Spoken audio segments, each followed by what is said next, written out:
Link. Give us a link. Yeah, every time. What's that? Oh, yeah. My laptop has been flagged for bomb residue 4 times. If I stop going to Abu Dhabi. Getting in's not the problem. It's when you leave. Coming out, you're going in trouble. Come on. There's a link here. It says we're live.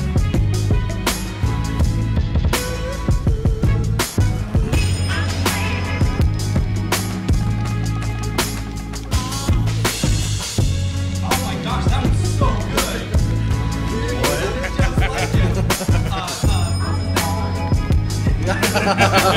Nice.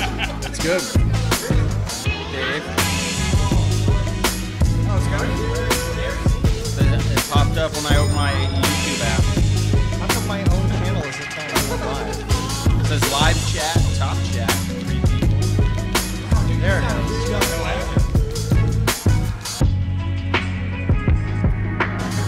live. Jeez. Did he make it right on time? Oh man.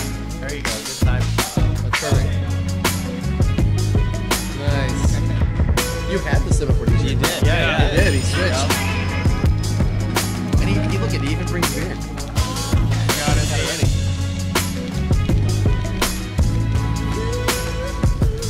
What up, bro?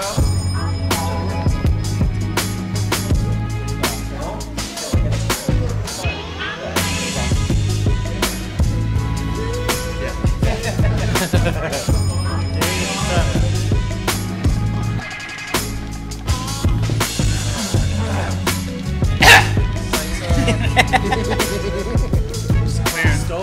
Pop up in the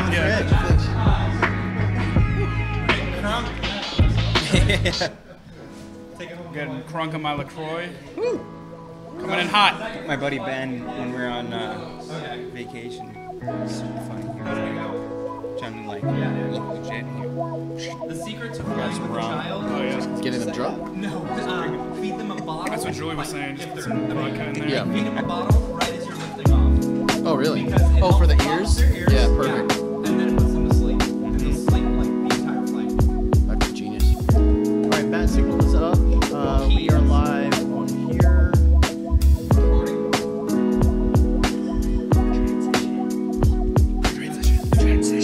Every time you transition, it's just transitions. Close my 740. You don't want to see that on the stream, right? Milk first. Yeah. Star wipe. Secrets. Almost there, guys. So, apparently, anytime we do a live podcast, the air conditioning breaks. Oh, did it have a hot Yeah, too? it's broken here. Yes, Brenner was with us. Wow. We were all just like sweating our butts off. Of course, Brandon, because he ran all the way there.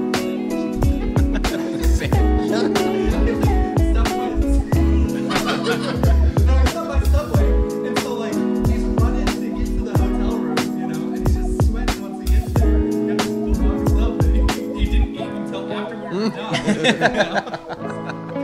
Oh, it's so good. Matt, did you convince Josh? I don't know. I think he's still on the fence. Where's the best place to get them? Brograph.tv. They didn't click on the YouTube thing. No, they're just on right now.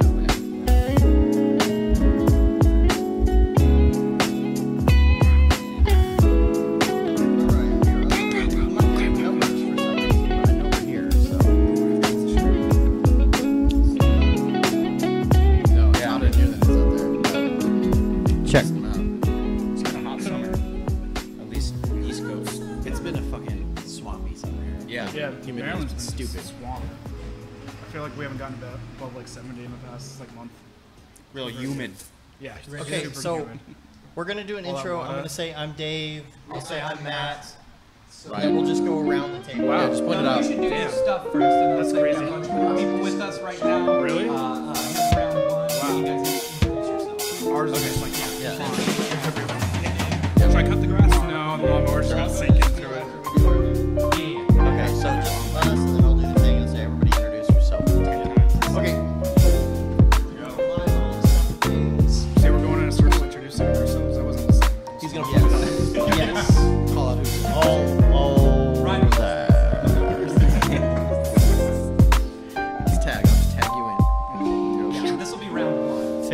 start. Round 2. Yeah. We'll hot potato it. I need some water. Okay, we came here for some water. Gonna go down to the Jersey Shore and make my t-shirts. Okay, did you listen to the last podcast? Oh man. So Dave mentioned something about his massage, and I said, "Oh, bro, you're laughing so hard right now." Oh, it was good. yeah. It was so good. I can't believe that. Did you watch the whole thing? All right. It was fucking amazing. It's really good. I mean, him smoking weed's the least interesting thing on the whole thing. It's Right. really All right, taking video live. It's really so we can see ourselves here. Oh shit! Got everybody. 1, 2, 3, 4, 5. Yes. All right, we are good. Wait for messages to come up. All right. Let me turn off the old smooth jazz music. Yeah. Shit, you can pipe Still rolling Spotify here. through it too? Yeah. What? Yeah. What's that? No, I didn't know you could pipe Spotify through it. It's dope. Oh yeah. 8 people Howdy. watching. Holy cow. All right. There's as many people watching as there are here. Yeah, and Casey, they have Casey internet is where here. you are? He's got hardcore FOMO. Billy's in. Hardcore FOMO. We Billy's should in. see our viewers come up on this thing. Sometimes it doesn't Oh, work wow. though. It's not giving me any numbers. I don't know why. That's fucking dope. but- That's awesome. It's the AC. Okay. Yeah, it's the Just AC. make sure you're moderately close to the mic. You don't. Yeah. I mean, like this is not good, and this is too much. Yeah, but this don't is eat pretty it. good right here. Yeah. You know. Eat the mic. So think about eating it, but don't actually eat it. Yeah. I just ate before I came over. Was it deep dish? No. Then you haven't eaten. That's true. When you did, I'm here now. Illuminatis. Come on. All right. Y'all ready? Yeah. let's Here we go. Let's do it.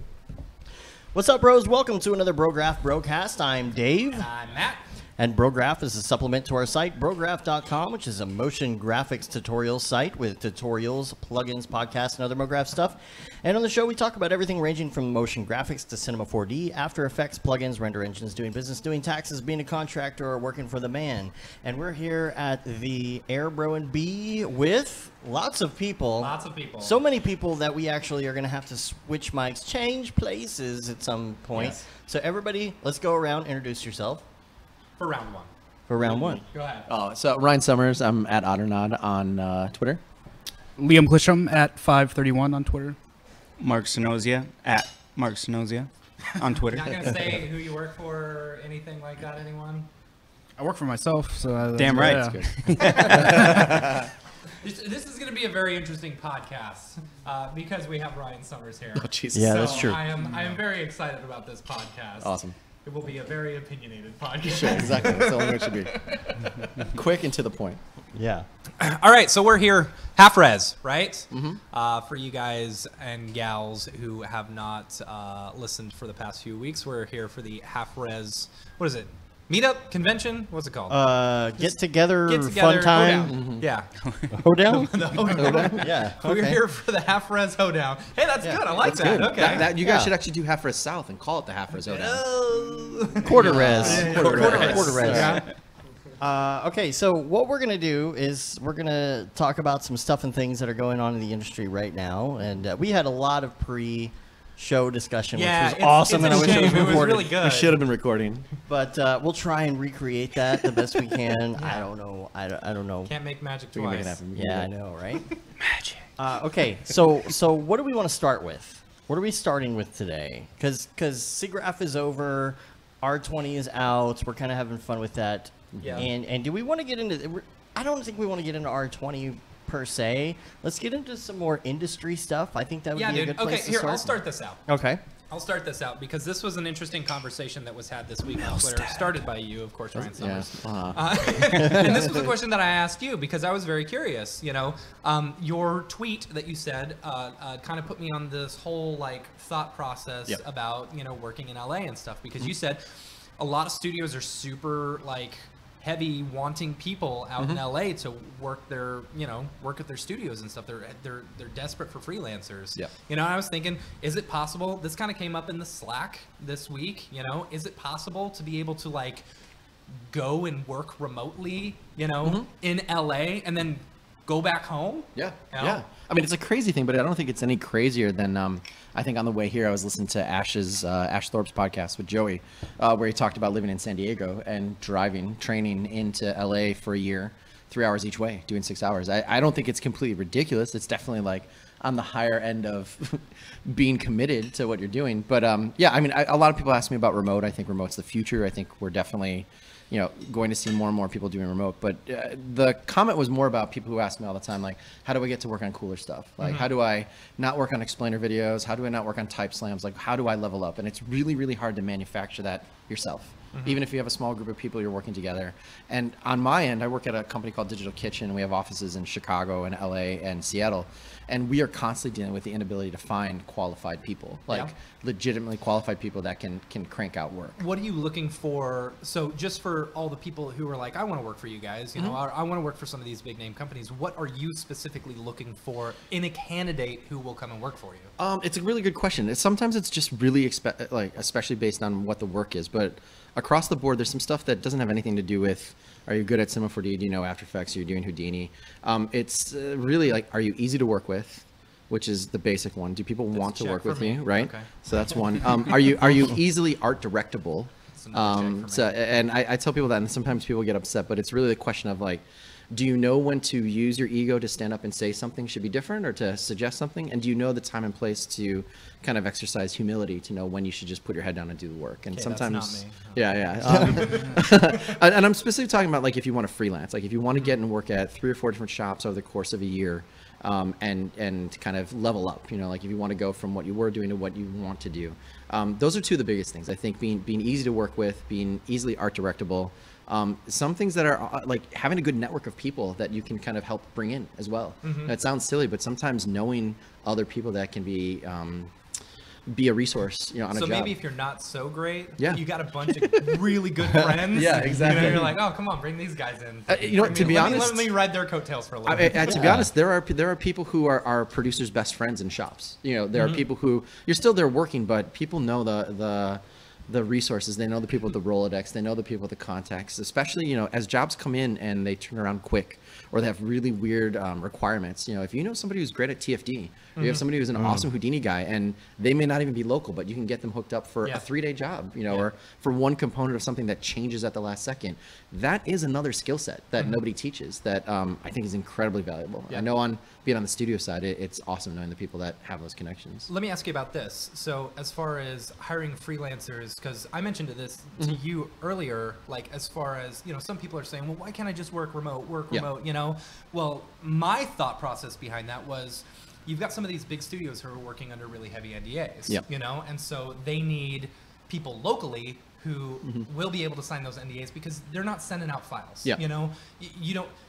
We went and hung out with the guys from Perception, and they don't have people, freelance because Disney is so, Yeah, the Disney lawyers will destroy you. I mean, you don't want to let any of that stuff leak. No. And so like they need people working within their studio, but I'm sure there's much other reasons behind that, right? Yeah, I mean, I think what you're talking about is the reason why studios get afraid to do remote freelance, which I think is changing. I think the tools get better as Frame.io becomes more available, Slack becomes available. All that stuff is definitely making it so much easier to do it. But my point of saying it was more about why, as a artist, you would want to go somewhere where all the people are at, rather than just saying, oh, why can't I just do remote? Remote's awesome. I live in Austin. I live somewhere. I live in Indiana. I just want a remote. I can do the same work that anybody else can do. I think it really comes down to the fact that the people that can help you get to where you want to go are the people that you're really trying to search out, right? Like you really want to work with the people that are either going to push you to get a lot better, and honestly, just through osmosis, by sitting here and looking over and seeing what somebody's doing and be like, how the hell did you do that? Yeah. Like, can I swear here? Is a Brograph swearing no, zone? you're fine. Well, we try and stray away from F-bombs. Okay, that's my favorite one, so I'll just try to cut it all down. I'm sure Liam's gonna break that. I see it in his eyes. I'll wait. Oh, he's trying. I'll wait till Liam goes, and then I'll follow his lead.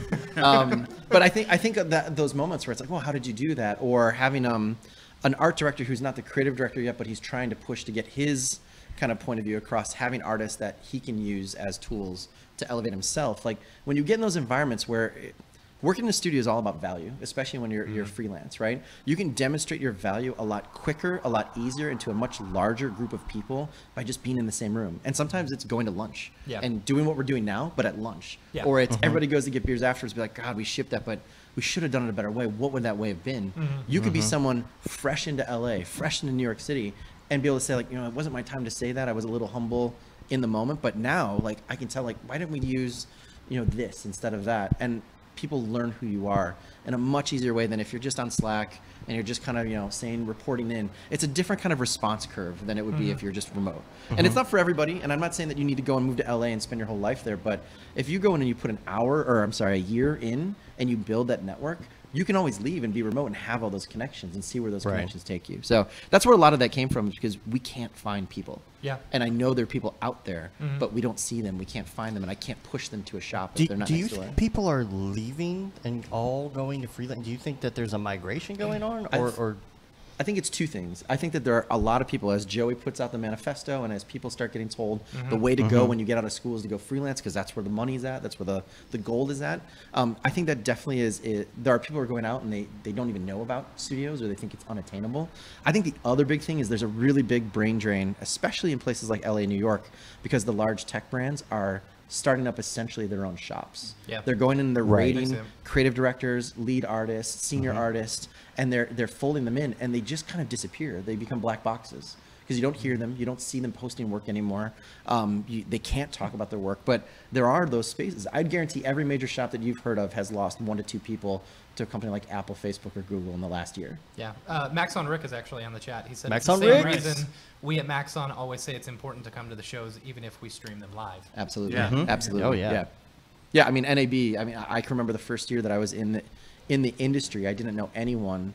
I came to NAB and I watched it from the corners. I watched the C4D and the Apple or the Adobe booths, and I didn't know anybody, and I saw everybody else kind of high-fiving and knowing each other, and I'm like, I gotta, and being a fairly like kind of shy and introverted person at that time in my career, I came back kind of a little bit defeated, and I was like, how am I going to crack into this? And I literally was like, I'm going to find every single person I can on Twitter, every single person I can on LinkedIn. I'm going to show my work. I'm going to try to help people with problems. I'm going to have legitimate like relationships with people that I've never met. And the next year, it was literally like, oh, I didn't know someone until I heard them say their Twitter handle. Yeah. And then it was like, oh my God, next year I'm going to come back with my Twitter handle and like a sticker of my stupid face for my avatar, so that people know when they come by. Like Phil and Raid Zero. Raid Zero. Yeah, exactly. He's all sporting about his own that. shirt. Like I think like that is it's so awesome to do that, because you have those moments where I'm sure any of us that have gone, you talk to someone at the pinball party or at the booth waiting for somebody to come up, and you're like, oh yeah, what do you do? And then sooner or later someone mentions like, what's your name on Twitter? And then it's like high fives and handshakes and hugs, and you're like, I've known this person for 3 or 4 years. Yeah. We didn't even know it. It's one of the best things I think about this industry is just those relationships that can be formed. Like we were saying, Mark, earlier, like over Slack, and I've got a problem and 3 people answer it at the same time. You're like, I owe you so much. Like that is something I think that's so rare and that's so cool about this industry. And it's different in VFX. It's not the same in animation. Yeah, I honestly feel like there's something right now and for the last few years about motion design that's really unique. Amazing. My favorite story at NAB, Phil, is they were all riding the train, and Damon. Milstead. Yeah, Damon Milstead, my brother from another mother. Yeah. They were all riding the train, and Damon was like, man, I cannot wait to see Raid Zero's presentation tomorrow. And Phil was like, oh yeah, I'm super excited to do it. And he goes, you're Raid Zero? Yeah. It's like, we don't know this stuff, you know? Yeah, they've been hanging out for 3 days. Yeah, it's amazing. It's so weird how like social media gives everybody like their own handle. We were talking about it earlier about how like it's how I imagine it must have been like in the 60s or the 70s with musicians before anyone knew what each other's faces were like, and people would hang out after a show, and somebody starts jamming, you're like, who the fuck was that guy? And somebody walks by, like, you were the first one to know. Ding, ding, ding, ding. No, I knew I would be. I'm sorry. Well done. Liam, I apologize. It's all right. Yeah, we can do it. Yeah, I'm sorry, Liam. It's all right. I don't fucking care. The floodgates have opened. Imagine walking by and somebody's playing guitar and you have no idea what it is, and somebody walks by and is like, oh, that's Eric Clapton. Like you have those moments where you're like, I don't know, I didn't know what Ash Thorpe looked like, and I walked by and someone's like, oh, that's Ash. I'm like, what? Like, why is he here? Like, same thing with G-Monk. Like, you just walk by and nobody really knows what anybody sounds like or looks like that much. Well, it in sounds person. like they know us. Yeah. And Maxon Rick. Exactly. Like it's weird hearing him like talk to us because I'm like, I've heard your voice so many Right. times, Yeah. you know, behind a screen. Yeah, Liam. What? Oh, okay, let's talk about what Billy's doing right now, because you Okay. have a little more insight on that right now. Yeah. Because it's kind of like a freelance deal in a space, right? Yeah, so I guess there's enough people that Billy freelances with and rotates around through that they decide to get their own office space. And Billy's in the chat, so he can correct me if I'm wrong. But I guess it's like 5 or 6 of them. I don't know the exact number, but they decided instead of freelancing their apartments and just kind of being in their own isolated state, let's just join together and kind of make a collective and get a space. Because everybody's local, everybody's pretty close. Yeah, they're all in Detroit, so I think they're all within 20 minutes of each other, half hour of each other, and they're just going to have an isolated spot now so they can get that camaraderie of, hey, I need to do this 2D treatment, but I'm 3D. How can you help me out here? And vice versa. I did a lot of work, or we've done a lot of work for some work inside some of these common shared places, you know, where they'll bring us in and we won't work in their specific office, but we'll just work in the outside, you know, in the little sitting area. But you've got people walking around all the time. Hey, what do you do? Hey, what do you do? Hey, let's hook up. Let's do something, you know? And it's kind of convenient, other than the fact that you got someone, you know, talking to you while you're trying to work, but still, you know, it's cool because you can throw ideas off of each other or meet random new people and figure out how to collaborate, and that's a super cool idea. I love that. I was just down in Nashville with Zach Dixon and his I think it's Ivy, his studio. But they have a shared workspace that's all just creatives, and they have an open floor. They have like photography. I think like there was a podcasting company there. It's amazing the energy when you walk in those places because it's even more diverse than being in a studio where everybody's kind of like ground down from just the drain of being in a studio. Yeah, it's just people all. There's a lot of stuff I cannot stand from the kind of like tech VC world that's slowly infiltrating in our industry, and hopefully maybe we'll talk a little bit more about that. But that's one of the things I do love is this idea of like co-working spaces that are built specifically for creatives, where just these happy accidents that can happen that you wouldn't get even in a studio. Like that stuff's amazing. I mean, Detroit, talk about a scene that's like completely changing within like 2 or 3 years. Like Gunner's there's 2 or 3 more shops. Joey just did that video where he like looked into him. Like that's what I was really hoping like Chicago would be. Yeah. It's so cool seeing a different city. Like there's such an identity there. Like you see the 2D work, you see the interactive work. It's I have a lot of friends in Austin. They're like, why aren't we a bigger deal? And I just went to Detroit and be like I was talking to I think Brian. Who was on was it on the Monday meeting or something? The Monday meeting last week. And he was talking about how Austin is just so spread out and like no one really knows each other and like there's no camaraderie there. It's weird. That's how the Baltimore DC area is too. It's such a big city and there's so much tech there and there's like it's an artist's dream. Yeah, talk about a state that has an identity already, like pre-built into it. It's shocking that there's not. I hate Austin. I wonder. I wonder if it's just that there's not that one company or there's not that one collective of 4 or 5 artists doing one identifiable thing. Yeah. And then that brings in more work. And like, but I mean, if there's 5 Austin artists out there listening, like band together and do like an Austin-based piece or something to get people to kind of coalesce around it. Because it's amazing that Detroit can do it. I mean, I didn't really think there was that much agency work or that many tech clients there. So I don't see why it couldn't happen in smaller places like that. It's crazy. It's like Billy's saying on the chat, there's 8 of them, 7 freelance and 1 remote staff. That's awesome. Insane to me. It's like, I don't know. How do you get 8 people locally all willing to go together in one studio, you know, who are each working independently from themselves? I don't know. That boggles my mind. You know, I think it's hard enough with just me and Dave being business partners and working remotely, you know, let alone 8 people all in one space. But that just proves Ryan's point too, of like boots on the ground, kind of feet in the ass air. ass in the or in the chair, looking over to see like who is doing what. And just like the rapid growth, professional growth, personal growth, whatever it is. I'm sure we've all done it before. Like 2 or 3 months of working in your pajamas or your underwear and not talking to anybody and just kind of sitting around, and you get desperate for human interaction. Yeah.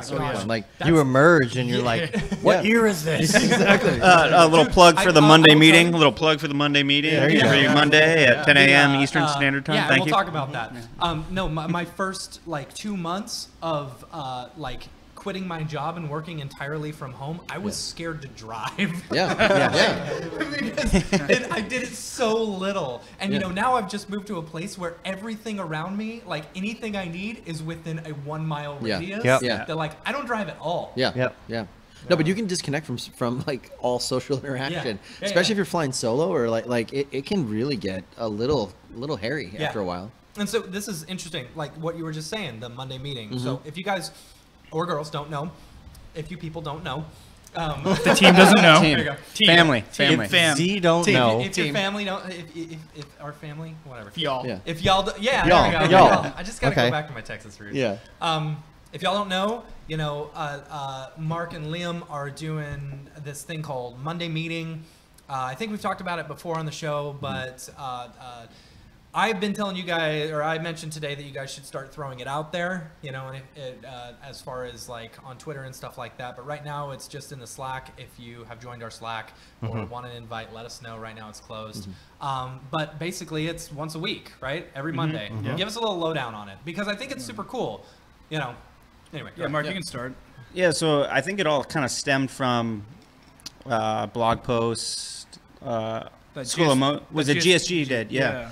With they interviewed Barton and from ABC, and you know, just like any kind of staff place, every Monday everyone would kind of get together, share some inspiration, kind of shoot the crap, and you know, just kind of get the gears turning on a Monday, you know. And Liam and I kind of talked about it, and we're like, well, we all work remotely. Why can't we do this via Zoom? Or, you know, there's so many options now with technology.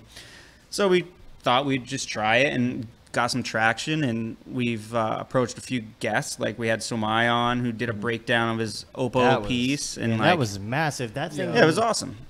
When we put it up, like after the fact, the recording as a Brograph breakdown, I mean, I think the first day there's thousands of hits on that. Yeah, that was such an and he was like breakdown. super pumped because pretty much it was like, come show us your project, break it down, but it's just a loose Q&A. Like there's no schedule. Don't feel like you have to present or, you know, just very, I don't know, loosey goosey in a way, you know.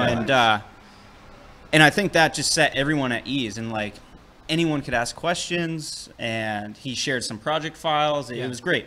And you know, it's a little intimidating at first asking questions because, you know, there's a whole bunch of people in there, right? You know, once you kind of loosen up, it's very interesting to be able to like just throw things off of everyone else or interject your own ideas. I mean, being able to hear from all the different artists who are working in all these different fields, you know, we're not all necessarily doing MoGraph, you know, some of us are just modeling electronic parts or, you know, working in sports news or something like that. It's all a whole bunch of different fields, but we all share this commonality that we're, you know, freelancing or working in an office, and we can all kind of just connect you know, through this one place. And for the most part, most of the meetings are just like general discussion. You know, very rarely do we have people actually presenting. We're thinking about doing it kind of once a month, but for the most part, it's everyone working in the industry, working on projects, sharing, asking questions, asking, you know, client questions, freelance questions, whatever. And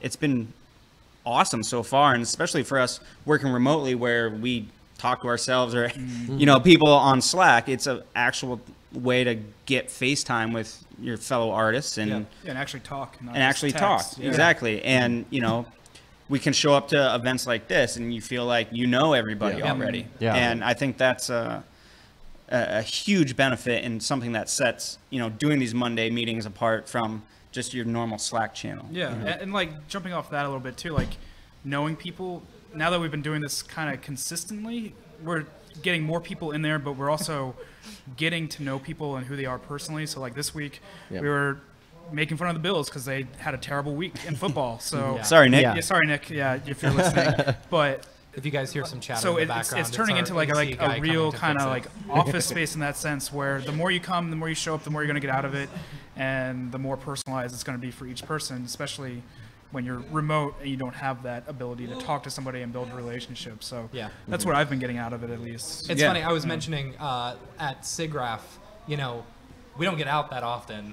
And so when we do get to have these like experiences where we're meeting people and stuff like that, you know, we just love to talk. Oh, yeah. Especially me. Yeah. You know, I love to talk and chat with people.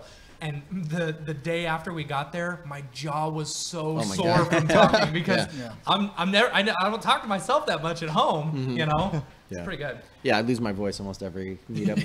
Any meetup that's at a bar, like NAB day one, I was like, I can't talk tomorrow. Yeah. And I'll plug the Monday meeting one more time, just about like when we have guests on, like we'd love to have Ryan on someday. You know, we're gonna have Barton come on in 2 weeks. Yeah. It's your chance to like talk to these people and have access to these people that have a lot of experience in the industry, have a lot of knowledge that they're willing to share. And you know, if you're not necessarily taking advantage of that, fine, but like drop in, listen in, and you know, you might gain something that way. And Yep. it's different than a podcast because you can be interactive with these people. Yeah. Yeah. Yeah. Yeah, that's exactly what I was gonna say too. It's going to be way looser. You're not getting like that persona that we see from a lot of podcasts, like putting people up on a mantle. This is just Yeah. one-on-one. Let's Yeah, have it's, coffee it's together putting in the everyone morning. on the same level. We need Right, we need which a lot is- more of that. which is cool. Yeah, Yeah. yeah. I'm tired of carnival barking and pedestals. And, like we all work in motion graphics. None of us are rock stars or ninjas or whatever stupid. Like, we're all making stuff, right? Like, Right. We're all Right. trying Yeah. to make stuff and get better. Like that stuff. I'm tired of it. If that's the only thing it does, bravo to that. Awesome. And we're trying to share. Yeah. Yeah. Yeah. Learn from each other. really. Speaking of sharing, Phil Roberts is here. I'm gonna Yeah. switch out. Change places. Phil Roberts, Want to get in? aka Raid All right. Zero. I'm gonna swap out with David too. All right, we got David Brodeur here as well, locked and loading. Mr. You know. Brodeur. It's the Brodeur. And so I've got a great topic. Now that you're sitting down here, I think this is a pretty good topic. Let's talk about dailies. Oh God. Oh Jesus. Talk about what? Let's talk about dailies. I'll go last. Okay. Well, here I'll start this out. Yeah. You know, and okay. There's so much to say about dailies. Okay. Okay. Okay. So I'm gonna start okay, off. okay, I'm gonna. Okay. Can I talk? Can I talk? Okay. Can I talk? Can I finish? Can I finish? All right, I'm finished. Okay, I'm finished. So this was a common theme at SIGGRAPH. And I don't know how much we talked about it on the show, but you know, when a lot of us were hanging out, talking about, you know, this is kind of a common theme that we've found within our industry is these dailies. And yeah, doing dailies, in my opinion, is a good way to practice. Yep, it's a But sketchbook. like, yeah. But like, I don't know if you saw the interview that Billy did with Sakani Solomon, you know, while we were at SIGGRAPH, you know, he talks about doing something bigger than just a daily, you know, Totally agree. have an idea. And, you know, I was talking to a bunch of people at SIGGRAPH about this, and we're like, when it comes to hiring a person, you know, like a freelancer or something like that, Yeah. you can have these amazing dailies, but they don't mean crap if you don't know how to perform in a job. Yeah, like abstract astronaut is not a look that's ever been requested of me from a client. So like, good on you. But David like, Ariev, yes. Sure, but he's yes. but okay. So here's the difference between that. Here's the difference between that, right? So dailies are, I think, good for three things. They're good for practice. They're good for building your name, or they're good for finding your voice. Yes. Right. Yeah. David, like Beeple, has been using his dailies to find his voice Yeah. for a long time. Yeah. So when I go to David, I know that he's working in this way, right? If you're using it to a daily to experiment, or if you're using it to get better, that's fine, but you don't have to post them every day. You don't Yeah. have to sell them every day. And the Right. other thing is, I don't think, we talked about this a little bit, and maybe it's a little hyperbolic, but like, I think that there is literally like a mental health issue going on in the industry with people trying to chase dailies to the point of them doing morally, I think, almost reprehensible things, if not at least career-ending things, by trying to chase the likes and trying to, I got to get something out every day and it's got to be better than the last thing that I did. Like, you should be doing it. Like a person who draws in a sketchbook doesn't draw to post every single thing they do. They do to get better, or they do it to find the thing that they really want to talk about, right? Dailies can be the exact same thing. Like, if you do dailies, post at the end of the week and show the 3 things that you like, not all 7 that were half rip-offs of something else or just chasing a look that everybody else loves. Like weeklies, I don't know if Sakani said that, but I know I've talked to him before. Weeklies and monthlies or something where you're like, I have a project or I have a goal. That's awesome. Yeah. But just doing it to say you did it it's not worth it. It creates a lot of bad habits. Yeah. And, you know, you can create dailies, but yeah, like you said, you find your own voice. You know, like we see a lot of Beeple ripoffs. Yeah. You know. Yeah.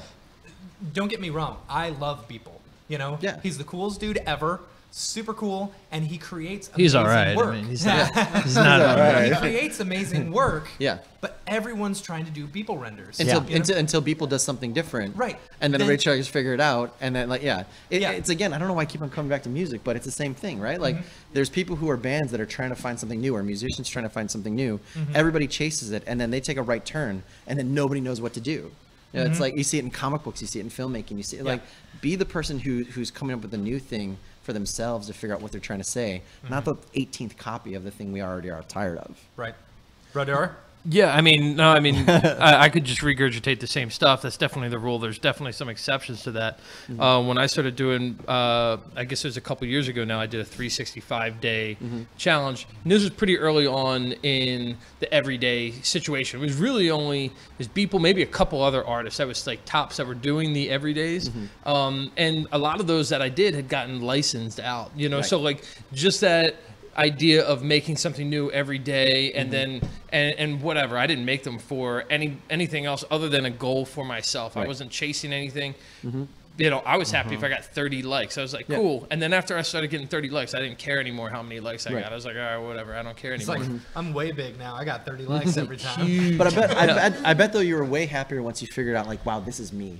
Like, after you did 50 or 60 or 70 or 80 of them and you licensed that first one, they didn't license it because you're the best at doing dailies. They did it because you made amazing, there you go. Yeah. an amazing image that was something only that you could do, right? Well, that's the whole idea of it, right? Is that everyone's issue is that no one's coming up with an original piece anymore. They're just regurgitating things that they've already seen. Everyone's just cloning. There's maybe 10. So I always say 15 because I just like to be generous, but there's definitely no more than 15 artists right now on social media doing original work, and everyone else is just regurgitating those 15 original pieces. And so I set out to only do 365 because I was like, you know what?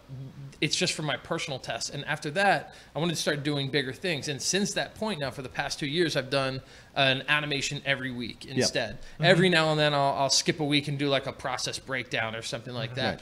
But it's every single time it's like, how am I growing, right? What am I doing that's different? What am I offering? I don't care about anything else. I don't care if someone's like, it looks the same as last time. In my head, I'm like, I know it's not. But because this time I'm focusing on this. I'm trying to master something every time. But talking about that, you know, people talking about, oh, it just looks the same. Yes, but that's you.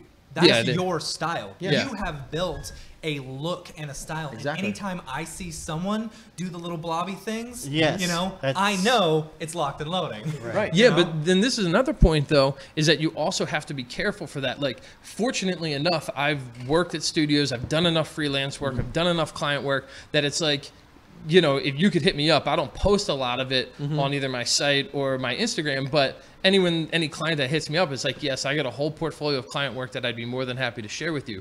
I can do client work. A lot of younger artists are just doing that, and they don't have any other background, and they think that's going to be enough to get them that job, and it's just not. So you also have to be careful that it's like, that's not your only portfolio, a self-directed still image. Oh, Sage is here! What's up, dude? How are ya? Sage has entered the building. Sage, we got the same shirt on too, pal. Everybody wore their Cinema 4D shirt. So while all that's going on, I'd like to say I think so. we have kind of a tradition that happens apparently when we do live streams, is that the air conditioning goes out. And so we're feeling pretty good. I'm feeling some cold air coming. I think they got it fixed here, which is awesome because we're gonna sleep well. So does that mean it's going to be better or worse once the air starts working? Oh, it's gonna be better. It's gonna be better. Oh yeah, it's gonna get freezing cold in here. Yeah, there we go. Thank you, sir. All right, thank you. Awesome. So if you don't know who Sage is the moderator of the Cinema 4D subreddit. Nice. And he just got here from Canada, eh? Do you want to tap in? Hop in. He's gonna tap in, and we're gonna talk a little bit. Dude, long time no see, man. How you doing? How you doing? We're gonna try and keep this thing rolling. We are live, so. So yeah, get yourself some pizza. So And he tapped out. There you go. So okay, so what do we want to talk about? Do we have more to talk? I'll pick up off of it. I think it raises a bigger issue now of almost copying, artists feeling fine about copying other artists' work and putting it out there, to the point where now we're saying certain artists' work is getting saturated due to people copying their work. Yeah. And that sucks, Or sometimes man. even stealing as well. Stealing. Oh, it's straight stealing. See, okay, we were having a good conversation of that. Yeah, Can come you back. come Back back? here. Because we had a really good conversation about stealing work versus inspiration earlier. And this is why we shouldn't have conversations before we get on the mic. But you know, whatever. Yeah, that's All right. That's So- good. That's how you find out what you're going to talk about. Right, exactly. Right. It's a green room. So let's talk about that for a minute. Just the general idea of stealing versus. Stealing versus inspiration. Yeah. So if you do something and somebody says, "Oh, is that Brodeurs?" and then it's like, "No, I did it." That's most of the time that's stealing. Like if it's something legitimately where I can put one and another one next to it, that's not being inspired by.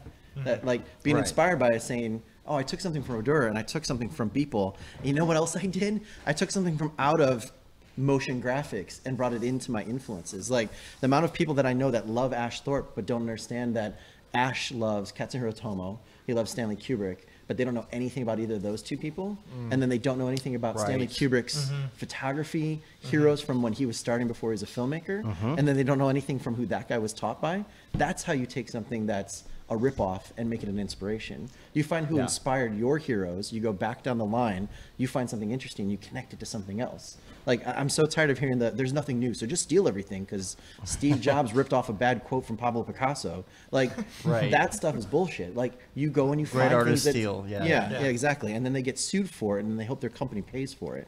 Like, Right. I think it was it Joseph Bashara on Twitter recently? Recently. He called someone out on Twitter who a was student still in school, got interviewed in a yeah, magazine, exactly. was bragging about how hard he works and how Yeah. unique his stuff is and how it's so hard to be inspired. And 3 of the 4 images that were in the interview Exactly. were Joseph's. Yeah. Yeah. I mean, it's like, Oh, yeah, wow. that's why I keep yeah, on yeah, saying, yeah. I think that there are legitimate, and I don't say it to be hyperbolic, the pressure to compete and the pressure for the social media likes is pushing people to do things that I think we're treading into mental health issues. Like legitimately. I know it sounds funny when you I don't say know it. how they think that they Yeah. can get away with it. It's like, funny. especially Yeah, on a that's- platform Like where the all of Syriac those artists are ripoffs in and there. stuff? The what? The Syriac stuff? Oh, yeah, Was yeah. McDonald's or Yeah, whatever? Yeah. Yeah, it was some company down in Venezuela. or frame something for like frame? that. One thing Yeah. I'll say is that For when McDonald's. you're a Yeah. company, I was jumped on that when it happened, but when you're a company and you have a pressure from an agency and a client to do something, that's one thing. But when you're a student or you're an individual artist who is actively looking at someone else's work and either claims it as your own or takes it, changes some color and adds a vignette and flips it, you know what you are doing. Yeah. And your initiative to try to get the social media presence is overriding any sense of logic or reason you have. Because if I hire you because I just didn't happen to do a reverse image search on your work that you counted as your own, and you show up in the first day and you can't do what David can do, what do you think you're going to do? What do you think is going to happen? Not only are you going to not have the job, you're going to be blacklisted in an entire industry that you supposedly desperately wants to get into. And that's happened. That's literally happened several times in the last couple of years with people. Thing is as well, it like happens on a really high level. So the new, I think it was the posters for the Solo film. Yes. that Oh my God. They Directly ripped off. just directly ripped something off. I don't know whether really? that was at like client level where It's they've a just gone, French- I really like yeah. this and I just want you to exactly copy that. It was Or- a French new wave jazz Yeah, that was revival it. Yeah, label yeah.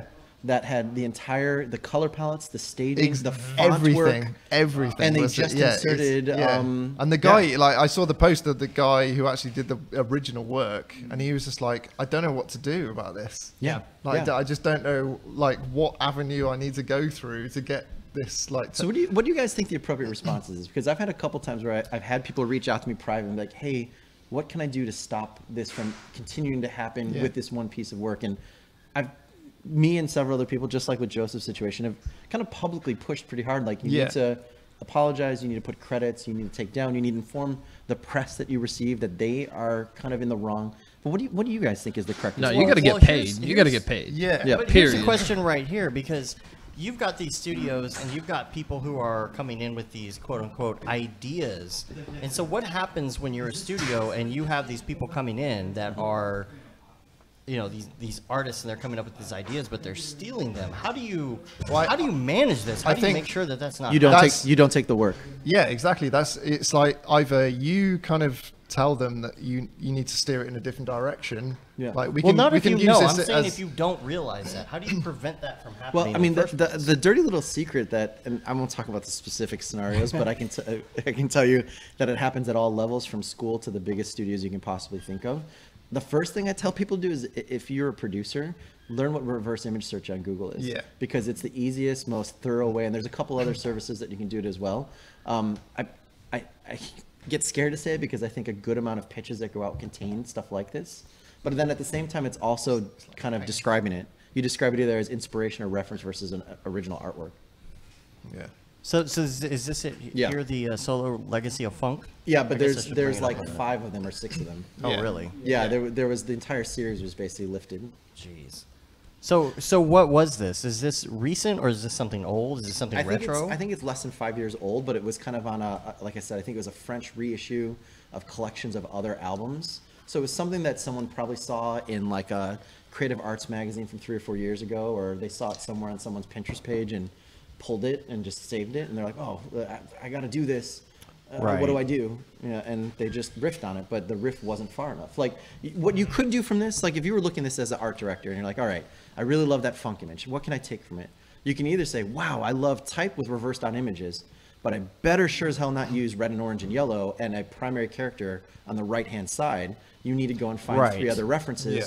We're like, oh, I like this, but this is the reason why I like it. I need to use this color palette. I need to not copy every single element. Like, we deal with really simple things, right? We deal with shape, composition, type, photography, you know, really texture. There's ways to add and change multiple things together and make it feel different. This is just lazy. You know, someone had to make that decision, though.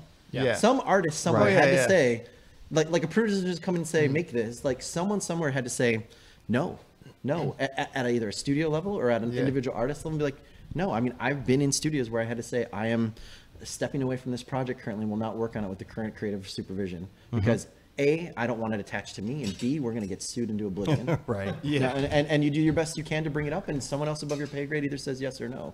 But at least you've absolved yourself and you walk away from it. Yeah.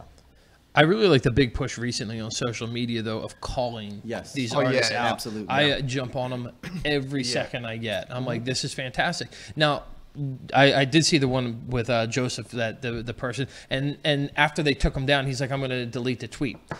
I wanted to write on there. I was like, it's really none of my business, so I should probably just not. But I really was like thinking, like, don't take it down. No. Don't take it down, man. It has to be in there. It has to be evident to other artists that come across that tweet that, you know what, we're out to find you and we're going to call you out. If you steal other people's work, that's it. You're done. Well, you I think can't do that. the word you said that was operative is that it's we. We are you 5 years later. Yeah. If you're doing it right now and you somehow made it through and you didn't get caught, sooner or later, if you're still in the industry, you're going to be making original work and someone's going to do the same thing to you. I mean, this is getting to the point where it's like at the level of motionographer getting duped, right? And I agree with you. Rather than Right. taking something down, there should be a distinct, firm response to this, saying this can't happen anymore, and this is the lesson. This is the post in the sand that says, like, this happened, we messed up, but we're going to make sure it doesn't happen anymore. And this is the price you pay when you do it. Yeah. You can be completely scrubbed from the industry if you do it enough times, or if you do it at a high enough level. Yeah, like 'cause this stuff costs The money. person who stole it was a student, right? We said that. Yeah. If you plagiarize in a college, in a university, what happens? Yeah. You fail the course. They might kick you out of the college. Like, what games are we playing that same standard it doesn't hold up to art? I totally It's agree with you. ridiculous, and I absolutely hate it. I think it cheapens what we do. I think it cheapens the great artists Mm-hmm. in our industry, and I think we allow it to happen all too often. We're like, oh, it's okay. You know, they're young. They're just They don't testing know. stuff out. It's like, no. Man, I'm so glad you said it. I agree so much because honestly, in a world where I see it every day, budgets are dwindling, competition is higher, technology is cheaper, faster, and better. Honestly, when we're at least talking about client work, which maybe not everybody's in that position now, but they aim to be if they're in the industry, the only thing we truly have is the fact that we have our word we have our artistic talent, and the fact that we make bespoke things, individually handcrafted things over time for clients that want essentially pieces of art that no one else could create, right? Like when someone comes to you guys, they're coming because theoretically you're doing something no one else could in the time and money they have, right? This is the difference between motion graphics and visual effects. Visual effects has gotten to the point where it's commoditized, and go and read up about that industry and see where that's going, right? This is the only way we protect ourselves, we protect our industry, is to say, no, we will not allow other people, like you said, to lower our value by cheapening it. Yeah. Like if I'm a brand, if I'm Pepsi, and I pay somebody $1 million to do a project, and it turns out that studio stole artwork from somebody who posted something in a gallery and counted it as their own. Yeah. And then that studio gets sued, right? That hurts the studio. What if it breaks out into the world that, oh, Pepsi steals art from people in a world where the only thing we talk about is authenticity, honesty, being true to yourself? That whole brand may even be built on that alone. What kind of damage do we do if we can't prove to them that we'll never do that? Yeah, didn't that happen with ZTE or something like that in China? Oh my God! There was a bunch of rip-offs of someone's work, and like they were doing a presentation, and it was just all their work. Rusted Pixel. It was literally their work behind them on the screen. Yeah, that's even worse. That's not even like a recreation. That's just literally, we're just gonna rip it and put it We're on. gonna right click and save as and charge $10,000. But that's where I think David's point is like, that's a clear and present, like, we're gonna sue you. How did that pan out? Did anyone know how that? Yeah, I don't know. How that? I mean, they're in China. yeah, they're in China. So That's a bigger intellectual property issue too. Yeah. So, how do you know what the difference is? Okay, let's. Where is that line? So, for example, what? So is it okay? So the difference between this is nude art or this is pornography. There somewhere in there is a line. So how do you define that? How do you know? But I think it's intent. I think it's like what you just said. I think when someone asks you to do something, and anyone in the room is like, "Oh, I know I have to do it," but at that moment of hesitation, if you have a moment of hesitation, that's again like what I say. You right now are us 5 years later. Like, you have that feeling. You know what you're doing, right? Like, you know you went to school to learn a set of skills to be able to make things. When you lift something, you're not making anything. When you combine two separate things with your own unique voice and your own unique ideas, you're still making something. But if you're literally just lifting or copying, like, you know it. And it's your job to go to the highest level you have audience with and tell them, no, we can't do this. For whatever reasons. If it's personal morals, if it's financial, if it's you don't want the blowback to be pushed back on you, like, you want the studio you work at to stay open, like, I still feel like you inherently, if you are an artist with a capital A and not just a technician or somebody pressing buttons, that's the dividing line between those two things. You know, or you don't. Yeah, I have a pretty soft example because I made a tutorial, and so I wanted people to make what I was making, like follow along with the tutorial. I did like an inflatable balloon series or whatever, and I sculpted these like pool balloon toys or whatever. But I did like an inflatable banana, and in the tutorial I said, don't make a banana, because like I'm making one. It's like the cover of it. It's like it's out there. It lives there. Like, use this technique and do any other fruit. Do any other object. Do like anything. And how many bananas did you see? It was all over the place. And I like made sure I was like, don't do a banana. Like, I don't care. It's not gonna. It doesn't look bad upon me that there's a bunch of inflatable bananas out there now, right? Like, it looks bad on you. You're gonna show this now. That's like you were going to show this. And I was amazed that I was like, you watched the tutorial. I said it in the tutorial. Don't make a banana because, and I explained the reason. And there's bananas everywhere. And then I wonder. I'm like, is it just a social media, or is it bad teaching or lack of teaching? I'm sure we all know there's a lot of online educational sites now where in an art degree program, a 4-year college program, that's a big conversation. At least it was for me, of plagiarism, stealing people's artwork, stuff like that. And if you just skip that college now, that 4-year degree, and you just go right in and like, hey, I'm just going to take School of Motion. Are they talking about plagiarism in School of Motion?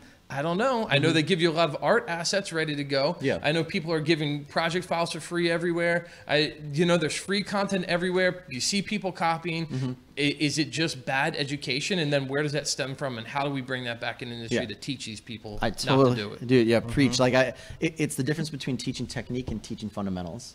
I think the biggest blight on our industry right now is that no one is being taught fundamentals to the point where they value it as much as what the hell does Octane have in the new version. Yep. If I got to That see, is if I got to see, exactly what I if I got to said. see one conversation where people are taking apart an artist that they love's work and turning it black and white and grayscale and blurring it out and redrawing on top of it to learn about value and composition and texture and layout and all that stuff, I would go bananas. But every conversation is about what feature, what new tool, what thing's faster. If I hear another goddamn Render Wars conversation, like that is pablum made to sell you tools that you don't need. And now moving It's on bullshit. to Ravcock. No, that's why we do people's people, right? Yeah. Break it down a little bit. Yeah. We are good. We are doing that tonight. But you're right. The follow-up question is like the asking why versus how thing, and absolutely. no one gives a damn about why you made it anymore. Yeah. Everyone's like, how did you make it? What tool did you Right. use to make it? David that's just the said it. button. If you're mad at me for saying that you should go to LA to get more work, don't do that. Listen to what he just said. Figure out how to ask why and not how. It's as simple You'll have as a it job can be. immediately. But I'm just piggybacking off of what you said, which is fundamentals, design fundamentals, right? Animation fundamentals. Yeah. Like if you're starting a project first with the tech or first with like, oh, they used Octane, you already failed. Yeah. Like you're missing the whole process of it. You're missing the point of why you're making it to begin with. Well, and it's not really understanding the way anything works either, because it's like it's all competition, right? Like we said it, I think a bunch of times before we started. Everything is about, if you're really trying to get in the industry and you want to make a living doing this, everything is about being able to show your value to the people who can hire you. And if all you're doing is like, oh man, David Ariu showed me how to do grassy valleys in Octane with volumetric lighting. Like, guess what? So did he showed everyone else. Yeah. Right? I like that. How can you I like that. how are you going to compete? Right? Like you're not competing. You're actually making yourself harder to see. You're making yourself harder to find. Yep. Like it's numbers. Yeah. Sarah in the chat says no one wants to do the grind and learn the fundamentals anymore because there's no time to learn. Oh, Yeah, but Yeah. you don't realize how much time you're going to save yourself if you learn these specific can I say fundamentals. something Yeah. that's probably not necessarily beneficial to what we're trying to do right here? Do it. If you're watching this right now, you have time. Turn it off and go do the work. If Ash Thorpe can tell everybody, if you're not doing 100% and you have kids and you're not you can find time to learn how to draw. Now, I You think can find Sarah time to do is it. not saying that that's her point of view. No, I think know. She's saying that that's what everybody. I totally agree. I'm following Sarah in the chat, and I'm agreeing with the. I feel like her cynical voice of all the people saying, "No, I can't do this." I agree. I don't think that craft is dead. I think craft is the only thing that is going to separate our industry from the rest of the other industries out there. Maximum assault. Yes. Awesome. I Yes. picked up on it. I agree with Completely you. understood. Yeah. To me, it'd be very interesting to have someone like you or anyone do a course of like, how do I concept? Mm-hmm. Yeah.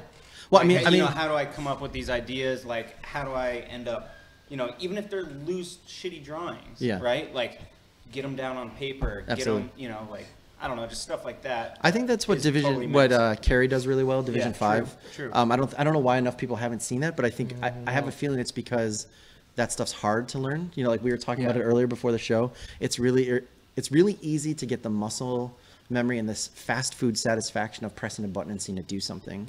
Right. And saying, I learned something. It's really hard to take a pencil and put it to paper and draw an awful circle or a square 1,000 times until you can say, you know what? I know I can draw a really damn perfect circle and then move on. It's really hard. But I do think there's people out there. I think Division 5 does a great job. I think some of the MoGraph mentor classes, not the ones that you can buy, but the ones you actually dive into and work, start to do that. Not to say there aren't, great things about School of Motion and great things about Learn Square, the other places, but when it is all technique, you need to know what to do with that technique. Right. And that's the harder grind. That's the harder thing to figure out what to do. I like Black Balloon's comment here. Hashtag oops all bananas. Can I make a t-shirt? Can I get a t-shirt? Oops all berries, right? Was that what was the Let's get a t-shirt. I want a yellow t-shirt. There you go. Oh, don't start us on All the the t-shirt. and the French Last time we were in Chicago, man, we made like 15 t-shirts. It cost us jeez. so much money. At the 1 hour t-shirt Wildfire. shop. Yeah, t-shirt deli. I know. It took 3 hours. Yeah, exactly. They cost 3 times as much. The French monkey is here. What's up, French monkey? What's up? How you doing? How you doing? So I think this would be a great time, since the French monkey is here, since we're kind of talking about this whole topic, is talking about piracy and what's going on with some of these sites. This is In this China, is something that mostly. super pissed me off. I'm gonna today. grab Did you another see the beer while post y'all talk on about that. The subreddit. I don't know. Okay, so since I'm a moderator, you know. I have seen other posts on the site. So, and I'm not sure I don't whether know if it's the same one. Hey guys. I'm not sure I whether can't follow that up, by the way. Oh, thank you. So I'm not sure if I am moderating correctly, but it pissed me off, so I went ahead. Did you remove it? Yes. Then you're moderating Okay. correctly. Well, I also Chances are. I think I might have banned the guy too. That's fine. So there's a website. I'm not gonna say the website, but they are straight up stealing people's stuff and reselling it. I think I know this website, Yes. and if you've checked the spam filter, because only you and I can see that. Yeah. And- Why aren't we and, saying the website so we can condemn them? C4D download? Is Oh it, no, that's not is it it. the Chinese? Is it a There's a whole Chinese? bunch of them. No, website? there was No. another one like nullpk.com or something. I don't know. But they were selling the X particles, the entire X particles stuff for $99. And it's like, Oh, yeah, you first can of ban all, that. Yeah, you're probably going to get ripped off, you know, buying this stuff, or it's pirated and resold. You know, don't do that stuff. Come Yeah. on. Like we have another person in the sub, and I'm gonna call it out because of my good friend over here, C4D download. He posts like 2 or 3 things a day, like, and it's free models, but he's downloaded them from other people's sites. He's aggregated them onto his own site. He's re-uploaded all of the assets, so you have actually no idea where it came from or who's the original artist. And he's serving ads on his site, so it's like every single post that I see of his, I remove because I don't want to Yeah. empower him or make him make money on the backs of our users. Yeah. Right. Like that is not the right way to do that. We need to have a blacklist of like sites or something Yeah. like that. You know? See, like, okay, let's like CG Persia, for example. Everybody probably knows what CG Persia is, but there's also forums on there, and there's other stuff on there, right? So, like, God, like, I don't know, 2008, 2009, I was searching for something, and it came up. You know, you get forums, and they're like, oh, well, you know, I found out the answer to the solution to this Cinema 4D problem, and I have it right here, but it's a Cinema 4D file, and you can't download it unless you register. Right, you know what I'm talking about? Yeah, I The guess. same same thing with like CG Talk and CG. CG. You got. I think it's CG Talk, right? So like if you register, you could download the little C4D file where somebody figured out how to do something. Oh, right. So I registered something like when I first found Cinema 4D and I was trying to figure out, I don't know, how to do Mograph or something, right? And so I'm searching through these forums and stuff, and I find our plugin is available, you know. And it's like, anybody have this? This would be great to have. And I went in there, I'm like, hey, so, and I was already registered, right? So I sign up, and I'm like, so, you know, guys, like, it really sucks because I'm not like a huge company, and I spend a lot of time on this, and I can't make more plugins if you're just like pirating this all over the place. And so the first response I get back is, registered in 2009, ooh! And I'm like, I don't understand what that means. Like, does that mean that I'm here pirating? You don't see, and there's no posts for me anywhere. Right. It's not like I was in here asking for like free software. I was just like, I registered so I could read and download a Cinema 4D file or something. And the guy's like, well, dude, you've been on here since 2008. I think you owe it to the community to give us like a free version of your software. Like, what are you talking about? So wait, so since I registered here 10 years ago, I should give thousands of dollars of free plugins out? What are you talking about? That mentality is just like, you know, the meme of the guy doing this thing. Anyone? Mind blown. Yeah, it's kind of interesting. In the sub, like after R20 hit, I removed maybe 2 or 3 people. Definitely one guy who posted a video on how to pirate it.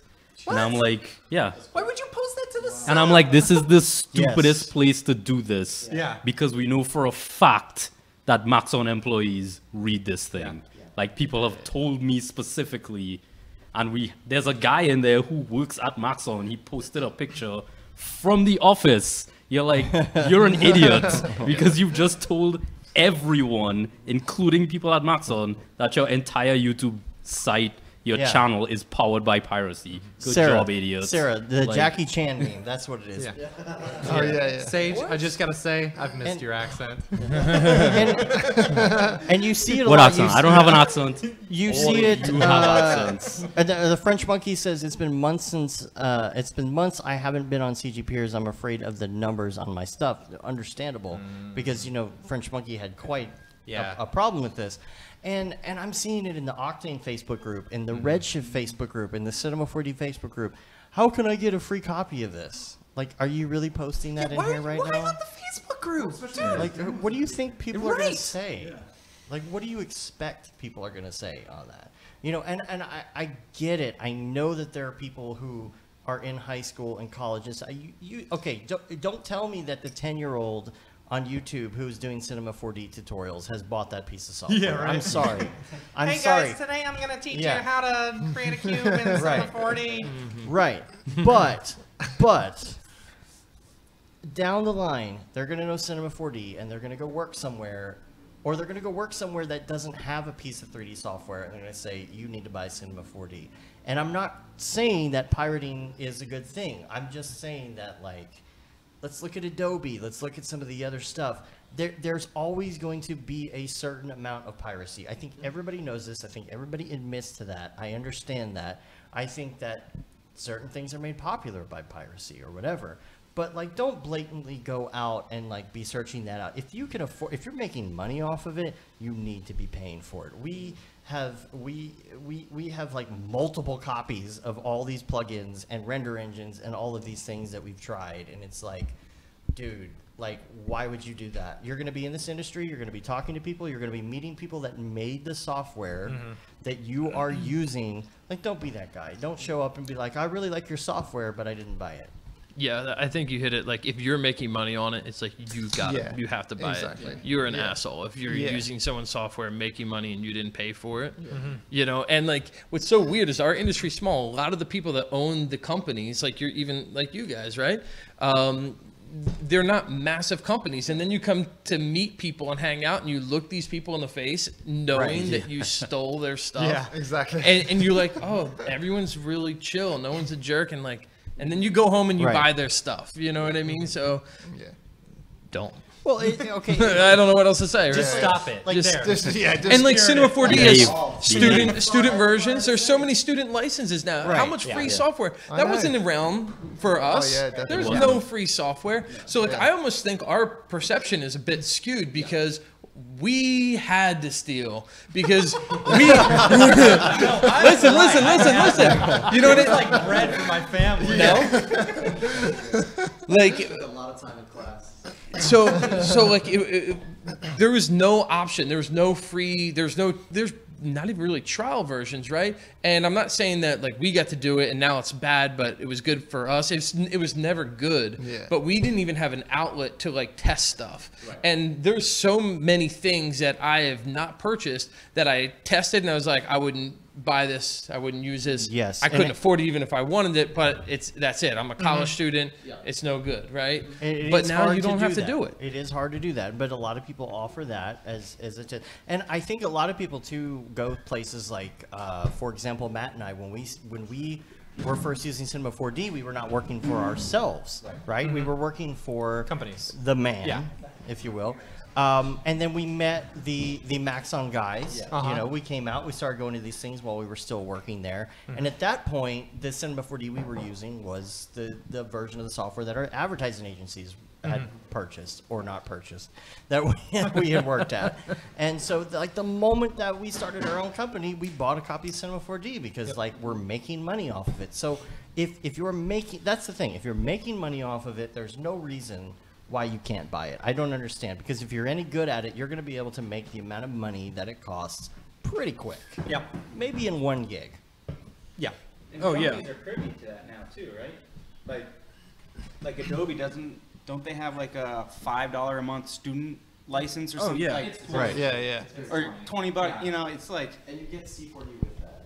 Like C4D. Yeah. So there's no Yeah. And C4D has a student license too, right? Yeah, it does. So like, Yeah. It's there. And Houdini does too, right? Yeah. Yeah, dude. And Houdini. Houdini has a free. yeah. You can use it for free if you're learning it. So Matt, You're smart enough to use it. Matt Stone says in the chat, don't you think your employer should provide a copy of the software for use at home if they want you to learn it? And Well, so that's how I learned to use it basically. that's how you. Yeah, that's how you learn so my employer at the time, they had a license to Cinema 4D. Mm-hmm. And then he gave me that license to learn from home because no one was Yeah. using it at work. So Man of Chalk says Adobe Student License is only for a year. So you learn it for, if you learn it for a year, you should be able to get to a point where you can purchase it, right? No, it's for as long as you have an EDU address. Yeah, as long as Yeah, you are and then a it student expires or a year teacher. after you You probably graduate. just need to re-up it every year. Yeah. It's just like I'm pretty sure the C4D license works the same. Like you only get it for 18 months or something like that, 24 months, something like that, and then you have to re-up it. Yeah. But all the students all want R20 now, so they'll just apply for an R20 license with their same ED through their institution and get it. Yeah. Even if they already have an R19 license. yeah. I mean, Max Onric said it's different in different areas, so he can't give you 100% like that's how it will work.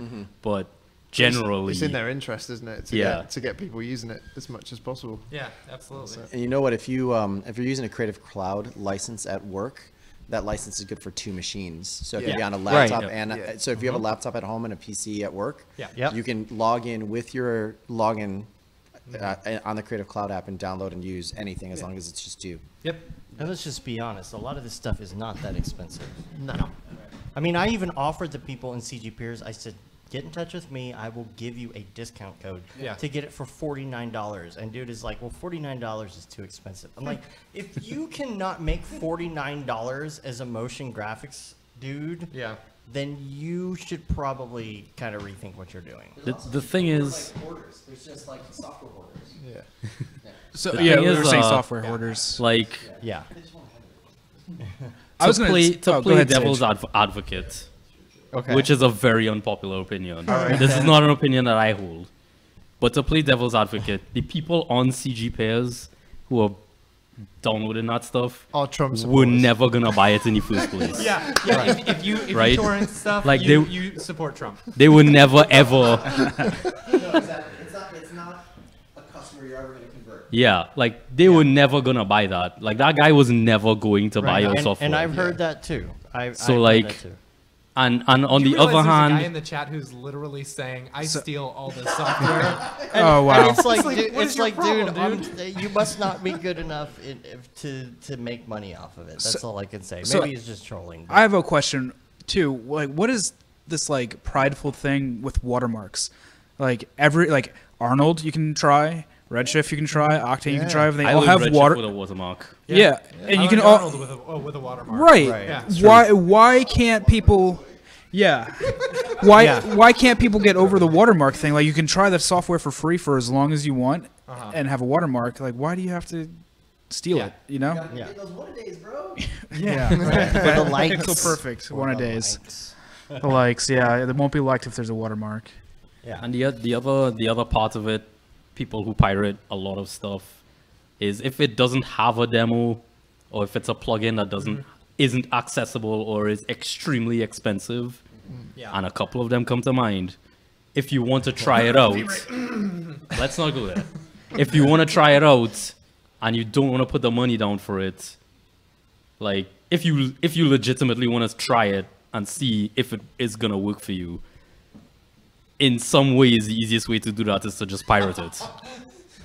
Billy. Kitchen just said, "I can't put #Octane in my description if the Arnold watermark is on my Dailies."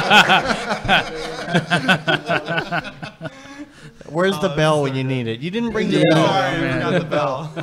That's true. So good. Man. But yeah, Yeah. I mean, All right, I new mean, if subject. it does work, you will buy it. But Next subject. What do Next we got? subject. Okay, let's talk about this for a second, okay? We're here for half res. Yeah. Yeah, we haven't even talked about that, have we? oh shit, Everybody's like, well, why are you guys all hanging out in some random place? We're here for half res. I mean, Yeah. it's written on the little thing, but I don't think we've talked about it here. Yeah. So let's talk about Jason. Jason said, "Pretty sure Jon Snow is Chad Ashley." Chad Ashley's trolling us. Yeah. So let's talk about Because the we can't region make it we're- here. We are here for Half Res. We're really excited. Let's talk about the lineup. Yes. Do you know the lineup well? Because I don't. I know Andrew I know Kramer. Andrew Okay, Kramer. He's Andrew a Kramer. dreamboat. Okay. Bhakti Patel. Yep. What's his name from the mill? Yes. Donnie, yeah. Yes. And hold on, come on, go faster. Come on, interwebs, go faster. Not soft, go hard. Speakers. Is that Speakers. John? No boy. Snow. Node Commander. Pobajewski? Isn't that the Trump lawyer or something? No. He's a partner at Thirst. Okay. Donnie Bauer from the Mill. Bhakti Patel from Facebook. I'm excited for her. Andrew Kramer. Who's Who? that guy from? I've never heard of him. No, I never heard of him. That dreamboat. Oh, he is so He's like the American Raid Zero.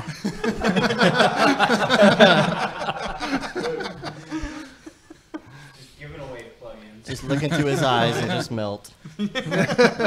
Your lens flares are so spectacular.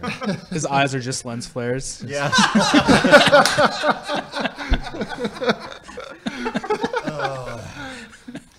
He gives you the JJ. Is that it? Is that Yeah, the that's lineup? it. That's Okay. it. And of course, you know, That's $50 worth of speakers. yeah. $50 worth of speakers right there. Those are Yeah, some those are good speakers. yeah. Yeah, though. that's- Yeah. You know? Oh yeah, Nick's the MC. Yeah, Nick's emceeing, so, you know. So has anyone seen the new venue? Is it like a lot bigger? Is there more I'm people? It is sure bigger. it's much bigger. Yeah. Yeah. And more accommodating, I guess. I mean, it was getting outgrown Yeah. for sure. It was getting a little packed. Yeah. You know? And I think that's kind of one of the things with the tickets too. They were talking about that. I think last year, the fact that some people would just kind of show up and they would like fly in from wherever, Yeah. and then they couldn't get in because of capacity. So that's a good reason to have The, tickets. yeah, the money, the cost, you know, The actually. finger thing means the cost. Yeah. Yeah, so Dan Marino, if you're listening, you can still come. Yeah. That's true. Dan yeah. Marino. Oh, yeah, come on, Dan. Get on a flight. Come on. I did. Yeah. Yeah. And he's Canadian. I do like what Chris Schmidt has been teasing. Oh on- my on gosh, it looks Twitter. so It's gonna be good. so excited. good, like from like what we had last year with Yeah. all Yeah. the like. That was so fun. So good. That That was was so easy. good. I guarantee you it's going to be high score. High score gets something good. Oh, for sure, because that's what Yeah. Nick You get a does deck. Yeah. at NAB. Yeah, Yeah, yeah. high score pinball. So Chris is like, no, we don't need to buy one. I'm going to make my own one. with hookers, blackjack. So 3D printed the whole thing. Yeah. yeah. So if you don't know what we're talking about, he has, according to his tweets, we can see what's going on here. Is he's designing a pinball machine, Yep. right? Yes. With flat screens in it, which is going to be able to play pinball, but it's all Cinema 4D driven. It's all, I guess, the viewport live Yeah. Cinema 4D driven, which is amazing. So you're using the physics engine. You're using, I guess, some MoGraph, some Espresso. Who knows what else? I Wow. don't know. No coffee. We know that. Yeah, so probably Python. If it's R20. Yeah. you Could know. be, yeah, 19. Yeah. Fields. Oh man, can you imagine if there's like Fields? like a ball with like fields in Yeah. there? Lots of Oh. Python. Yeah. Yeah. A few things from CG peers or on there. Yeah. So that's going to be really cool. The only thing is, like, dude, there's going to be a line. There's Yeah. going to be a, Oh, yeah, I'm sure. There's going to be Yeah. a line to play that. It's gonna, Oh, yeah, definitely. Forget about it. ticket, actually. Yeah. I think next year, yeah, they should do that. I wonder Should if I- he's actually going to, like, wrap it or if he's keeping it wood. If it make it, I definitely will. Yeah. Yeah. Well, I'm wondering if he's going to play the perspective just right with the screen too, so that it looks like man. the correct perspective inside of it too. I can't wait to see. Probably. That's going to be a lot of fun. So, Chris Schmidt, so It's probably. good. Yeah. yes. it's- Yes. Yeah. so Let's be honest. if you're going to be in Guarantee. Chicago, please like come say hi. Hang Yeah, out, let's yeah. let's talk about tomorrow too, since Yeah. So, Oh yeah, for sure. So yeah, if you're in Chicago and you want to hang out tomorrow before Half Res around 5 o'clock, we're gonna throw together just a like meet and greet at the Emporium and just get some drinks, play some video games, and then walk over to the event. With real pinball machines there, yeah. But yeah, you don't feel like you have to just like sit around in Chicago all day. Or if you're not going on the tours that are available, there's gonna be stuff to do. So hit us up. Yeah, totally. Anything else? What else are we doing? Is there any after party stuff? Is that all secret? Do I think we know? it's secret. Probably secret. Transitions. Did you say secrets? Someone say secrets. Secrets? Cigarettes. Secrets. All right, hanging out with you guys. What other topics we got here? It's so ridiculous. Honestly, what I think we're doing is we're just stalling until David Ariev gets here because he's still got about 30 minutes. Pizza Dude's got he's right down the 30 street. minutes. And I got to tell you, he's got a little surprise for everybody. And once he gets it, it's going to be another 3 hours long. David Ariev has a little surprise. Oh yeah, he does have that big surprise. He's just shaved his I'm going to head. have to text him and see where he's at. You gotta wait, man. Where are you at? Maybe he's already married. He said, new phone, who dis? He would, wouldn't he?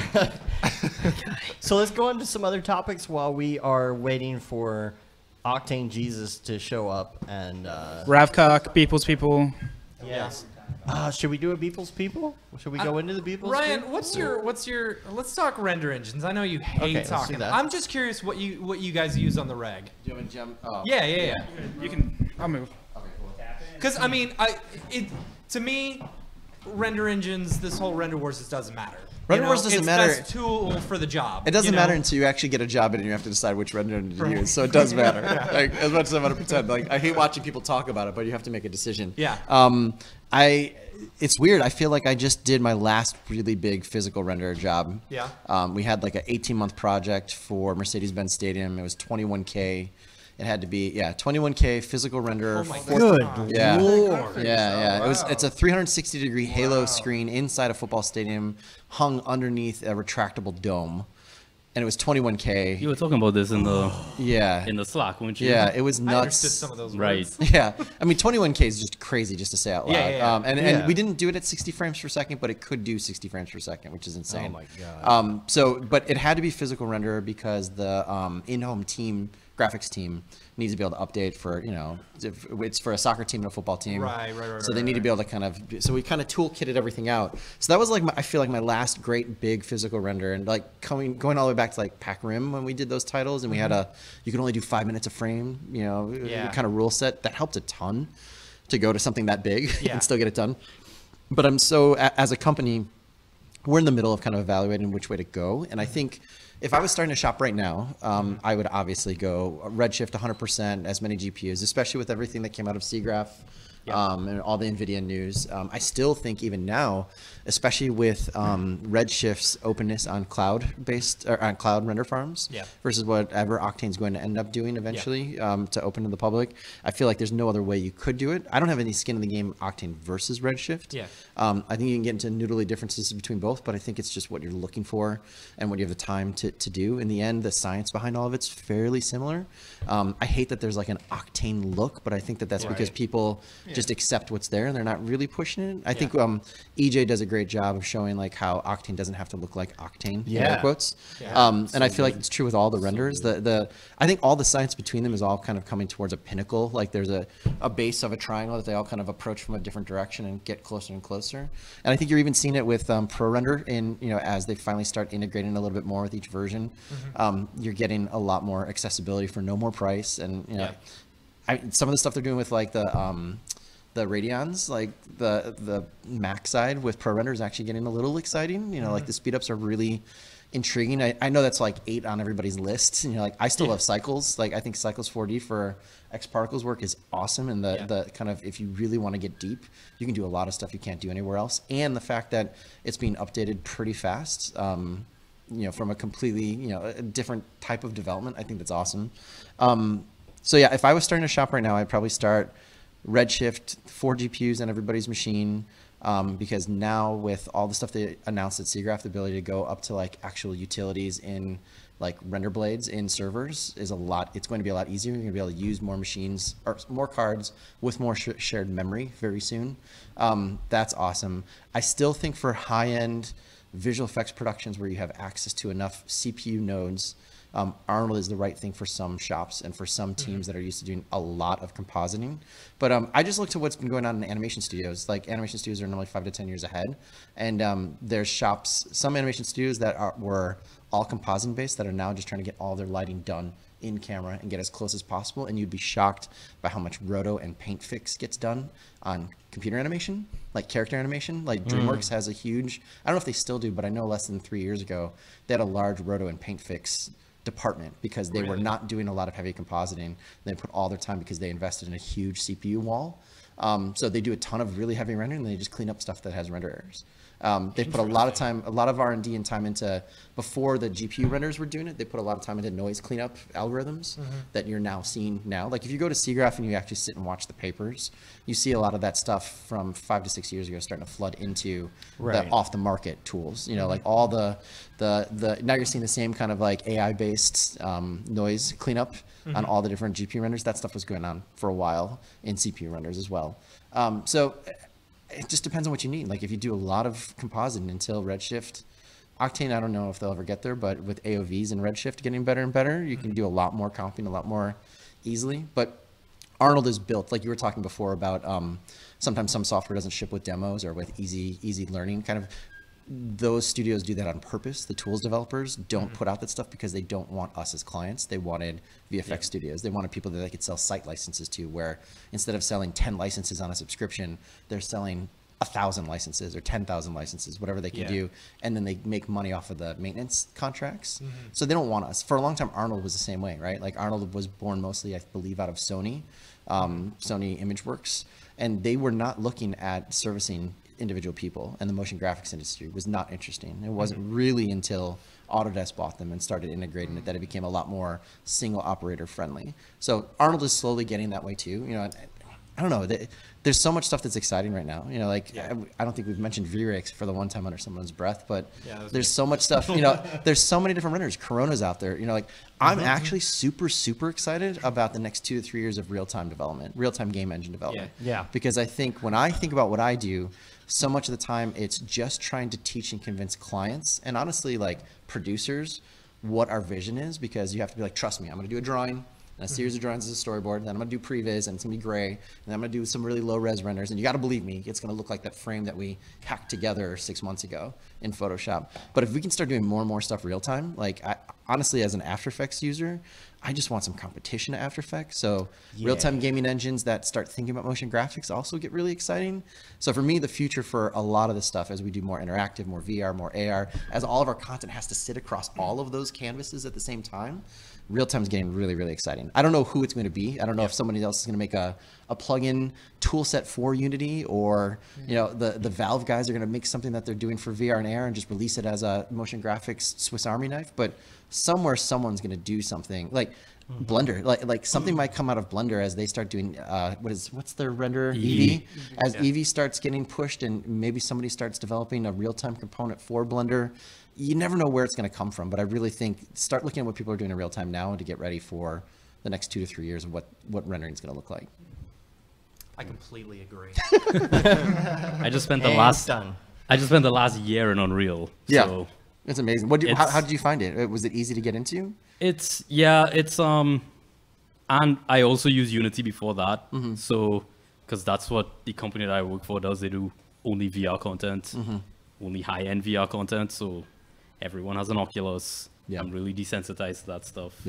And like what they can do, and it's interesting because we had one of our technical directors go to SIGGRAPH and look at the Unity side of stuff, because that's kind of way more where he lives, and he came back. It's gonna sound sad after a great speech that you just made, but he was a little disappointed that the Unity specifically the Unity developers, because he talked to a couple of them, weren't really interested in artist tools.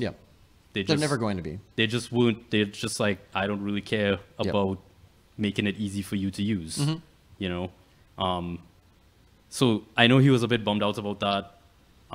But what still, that being said, what they're doing on both sides of that coin, what Unity has just done, they've just updated their lighting engine. It's a lot better. It used to be pretty shit, but now it's Yeah, that's the RTX on and off. Yeah. now it's looking pretty good.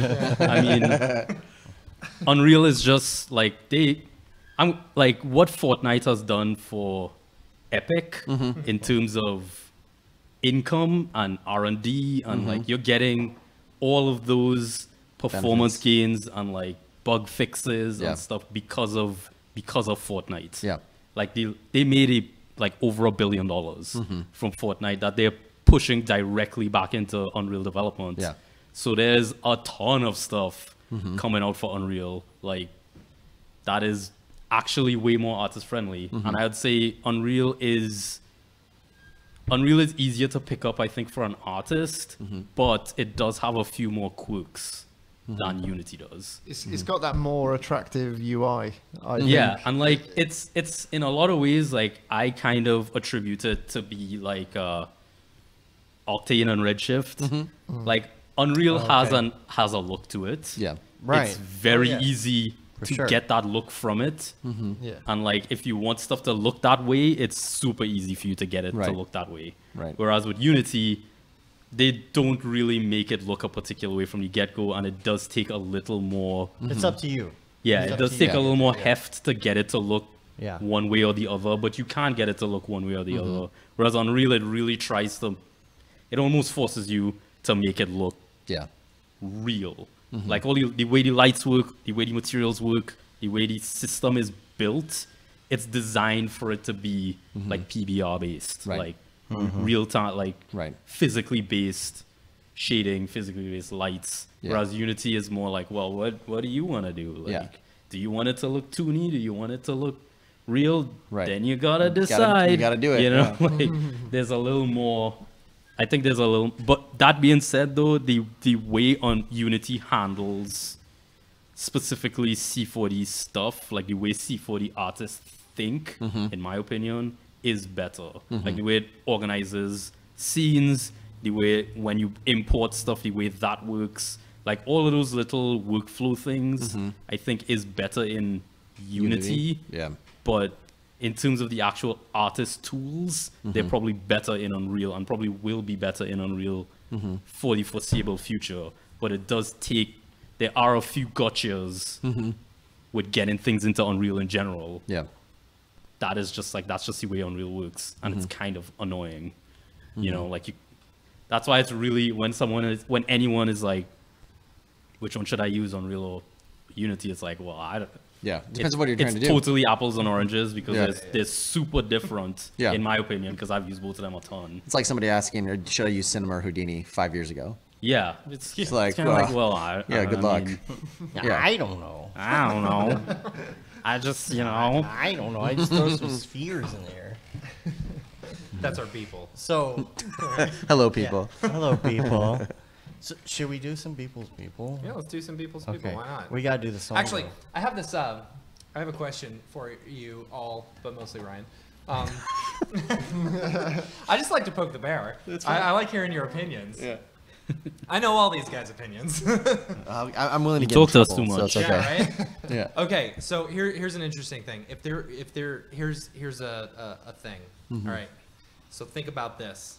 The finger thing. You know, if there was one thing that you could change in our industry, what would it be? And everyone think about that. Ooh. You have a magic genie. The genie says, "All right, you can change one thing in the industry. What do you choose?" Mine's not going to be popping. Man, that's Keyboard warriors, I think. Keyboard warriors. Yeah, keyboard warrior. People who just chime up on the internet about things they don't really know about. And Okay. they'll put their big opinion in, and it'll just blow up. you're gonna get a bunch of us going down. Yeah. Yeah. Yeah. All right. All right. All right. What you got? I wish there were more women in our industry. Yeah. I mean, and not just as like, that's the cool thing to say. I've been working in the industry for, I think, since 2001.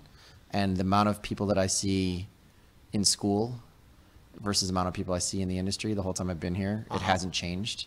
And I know when dealing with clients that there's jobs that would benefit from having voices that didn't look like ours or didn't sound like ours, and people that didn't look like ours. I know I said this That is so true. somewhere recently, but every Friday we have a creative director roundtable, because we have, I think, 5 creative directors across the 3 offices, and they all look like white, bald, no joke, bearded and glasses dudes. Yep. And when we are servicing the entire globe, like all of the sum total of the influences in the room for any client shouldn't start at Voltron and end at Fortnite. Right. Like there's a whole wealth of other experiences and other that, like, honestly, like if I'm working with West Elm, I'm not the right fit for that job. But why should the only people deciding what we're going to do and how we're going to do it be for people with the same life experiences? You know, I know it's I've been trying to always look for other types of people to be on my team, because I need it, because there's blind spots that I don't see. And I know it's the kind of cool thing to say right now, but like, honestly, that's what I would change in the industry, is that the women who make it through 4 years of school, but within a year to 18 months later become producers or leave, I wish that would change. Yeah, I'm with you there. There were a lot of people in my college, you know, at the Art Institute. Yep. A lot of females graduating, and not many of them are working in the industry anymore. No, you know? the animation, I think I just saw a stat recently, like in animation schools, at least in California, it's like 56% are female, but the industry is, I don't know the numbers, so don't quote me, but it's less than 30%. Yeah. It does. There's got to be a reason for that. You don't spend 4 years learning to do something and spend all that time and money, and within a year or two leave. Yeah. Unless with there's you on something that. else going on. So, Yeah. So I know I come from a creative retouching background, and in that field, it literally is 50-50. Like, which is like a really good thing. So, Yeah. So like what, you're coming rubbing into it in the our motion faces? design, so coming into motion design, it is a little like strange Yeah. that there isn't that so kind weird. of, Yeah. because where I worked, we had more women than men, like doing that job and being senior in that job Yeah. as well, you know, and having juniors who are men and things like that. So like I've kind of grown up in my a world industry, where that in exists, that, yeah. where that exists. Yeah. In a But- world. in a world, yeah. But yeah, coming into, because I'm relatively new to the motion design kind of crowd. Yeah. There isn't. I mean, it's a crazy thing. If only 30% make it past 2 years, Yeah. then it's easy to understand why there's no art directors, and then there's no creative directors, and then there's no leads, and there's nobody working with clients, and then there's nobody owning their own shops. You know, like, I think I can think of 3 female owners of shops off the top of my head, at least in the States. Yeah. I can think of more than I would have time to talk about now. You know, like it's an infinite list of owners that are men. So I don't know. I don't know what to do about it, but I think just talking about it, at least at the beginning, just the start to it, and then just being active about it later and trying to make sure everybody gets a voice. Straight up, what would you guys change? Well, you know what I'm going to say. How do you follow that? Yeah, what are you going to change? I'm just going to say word and no. I'll follow it up. You know what I'm Yeah, gonna do it. say. Here, You know, come you know on. what I'm going to say. The one thing, I mean, will I don't follow have one. much to say except the daily thing. I mean, I completely agree with that, and that's why we came up with the almost daily in the first place. That's why we came up with randorender.com, because we wanted to have a reason. If you're going to do a daily, have a reason to do it, for the love of God. But that's pretty much it. I'm going to not counter what you're saying necessarily, but because I agree with what you're saying. We want more diversity in this community, but this whole idea of looking from the direction we are back into it without any clue of why. I just took a look at people that signed up to go to half res and tried to look at the diversity in there. Yeah. No one's forced to sign up. No one's forced to go to these conferences. So what can we do to get women to say, hey, I'm going to sign up for this conference, like-minded people. What can we do to force that to happen? You know, I don't know. I think it's a much bigger conversation of, okay, so I teach at Ringling College of Art and Design. It's 60% women, 40% men that are graduating. Phenomenal artists from all over the board. graduating out of my department. And these artists, male and female, are graduating, and these artists are being quiet out in the industry. And we're saying they need a voice. It's like, well, you're not giving them a voice. You got to make your voice be heard. You got to make your voice be known. And they're staying quiet, you know? And it's like, well, we need to make them be talkers and go to this event and talk at this conference. No, we don't.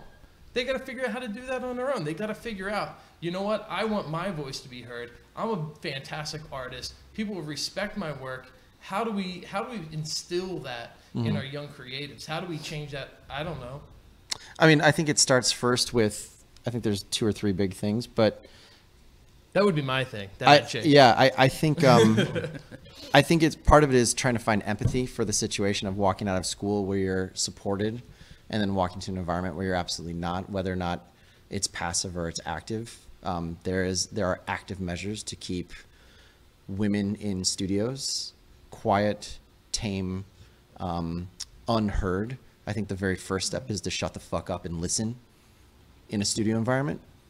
Give people the stage to talk instead of telling them they have to fight for it in a studio environment. It's a dog eat dog world outside, but when you're inside, the amount of times I've been in a room where a woman starts to talk and gets cut off, and because they've been taught that they don't have the chance to say it, and because their supervisors don't listen, they talk.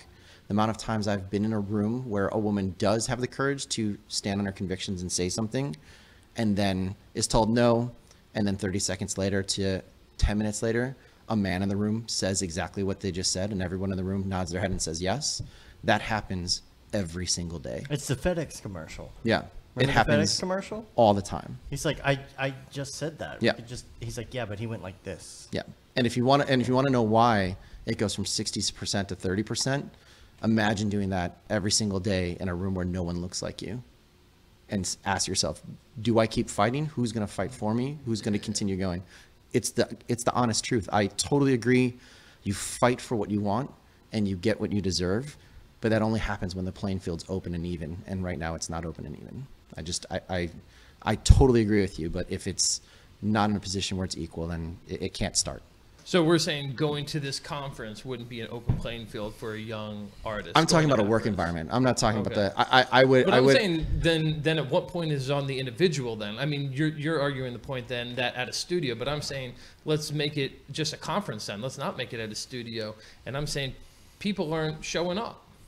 I think you have to create an environment across the entirety of the entire industry to where people feel comfortable to be able to even have that situation. Look at this room. Yeah. Look at this room. I think it is actually bigger than motion It's graphics. societal. Yeah, I think it's societal, but yeah. there are things we can actively do in our workspace, in our boardrooms, in our brainstorming sessions. I stand up and applaud Paul Babb for making a stand, and at Maxon, they were just as guilty as anybody else. The only women you saw at that booth were the booth babes, were the girls who honestly are some of the most amazing people, hardest working, and deal with way more shit than any of us know at those shows. Incredibly intelligent people, most of them creatives on their own right. The only people at that booth since I ever went and spoke, and for 3 or 4 years after that, were almost always men. The fact that Paul went out and is an example of give them their voice, that's what we need more of.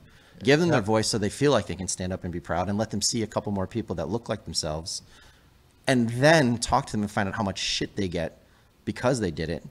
At the exact press event where they were all put up there, they got shit on. Oh yeah, that was. So I mean, Really? yes. Well, what do you mean? Someone questioned why they were even there. Heckling, Heckled them yeah. at the press conference with Paul and all the press there. Yeah. Try going on stage and having a bunch of people heckle you because they don't like the way you look while you're on stage. Hear about that. Yeah, no, that's what I'm saying. Like, talking about those things, saying those things, elevating those things. Like we said, shame the people who do something like that and make sure they're never forgotten that they pulled a stunt on somebody when we're trying to elevate people up. Like that, we can't. That's why I say empathize. I don't even say sympathize. We can't even understand what it's like to go in an environment where you're supposed to be applauded for your effort, your work, and your time, and somebody has the gall to call shit on you just because you're a woman. We don't even know that. We don't even know that at all. Think about the first time you ever showed up at Maxon and got on the stage, how fucking nervous you were. But you knew you had a bunch of buddies on the stream that were going to be excited for you, and everybody in the room wanted to see and hear you talk. Now imagine replace that with half the people, and they all fucking hate you. Yeah, I mean, I agree with that. I think it's just as good of a conversation as people stealing work, right? It's just putting it out there, because it's always just hard having the conversation with just like-minded individuals, which we're doing right now, which none of us discriminate on women, and so we're just all in agreement and like nodding our head, and it's like, well, so I don't know anyone, like I don't have anyone in my life that doesn't treat women respectfully or doesn't put them on an equal playing ground. You have those situations, I guess. I don't really have those situations. So I'm looking at, and if I find those people, I don't talk to them ever again. They're gone. They're out of my life. I never continue a relationship with those type of people. But then I'm trying to say, okay, well, what I'm teaching, what I'm trying to raise young artists up is to not have that mentality. But then you get out and it's like, I can't force you to go and meet up with people and say hi to people. Like, so then, but then it falls on who? You know? It falls on us to create environments for people. It falls on us to follow someone like Paul Babb's example, to create an environment where someone's safe, where someone is encouraged, and then they can finally start to talk and show the example for other people. Like the fact that 4 or 5 women talked at NAB, the amount of people, like all you have to do is go and talk to Caitlin and ask her what it was like and how nervous she was and the amount of encouragement and reactions she's received from other women in the industry for having done that. We need to do that. We need to do that for 3 years, for 4 years, for 5 years. And then maybe people who we can't even understand their experience of how much they get shit on every single day for even existing in this field. Whether it's like the amount of people that I've asked to be on a podcast I'm working on and the amount of women I tried to get on versus the amount of women that said, I want to do it, but I can't because I don't want to get the blowback for being on a show, for being public. The amount of, the reason why you don't see that many women using the same tools we use, like Twitter and Instagram, is because the amount of insanity that they get every single day for being out there and talking. Say this, like what I would ask then, because there's I know so many amazingly talented women out there in the industry. Get out there, make yourself be known, make your voice be heard, show your work, right? The work's got to be good. That's it. It's merit-based. The work has to be good. But I have so many young artists in college, and they don't have anyone to look up to, right? There's these young women, all different races of individuals, male or female, and they have no one in the industry to look to for good work. And it's like, they're out there. I know they're out there, but they're hidden. And so they think it's non-existent and it'll never become. So and that's why it's a self-perpetuating cycle. And the question the question we all have to ask ourselves is why? And what can we do about it? You know, and like again, that's why I'll say it until I die. The fact that Paul did something he didn't have to do it. Nobody asked him to do it. So I'm sure he talked. You know, in the industry that are fantastic, be like, you have to get on Instagram. You got to get on Twitter. Start talking. Start pushing this out. People want to be inspired by you. You know? And then when they get destroyed, we have to defend them. We have to be there. Yeah. Just the like same way you talk about steals, stealing stuff. Exactly. Yeah, right. Yeah. Exactly. I have a question. You need a mic. That There we go. relates to this. Do you Oh, think watch the camera. Watch the camera. Oh, Do there you you think some of this is because certain people in studios are threatened? Like, wow, there's this very talented student that just came out. That's a great idea, but she can't have that idea.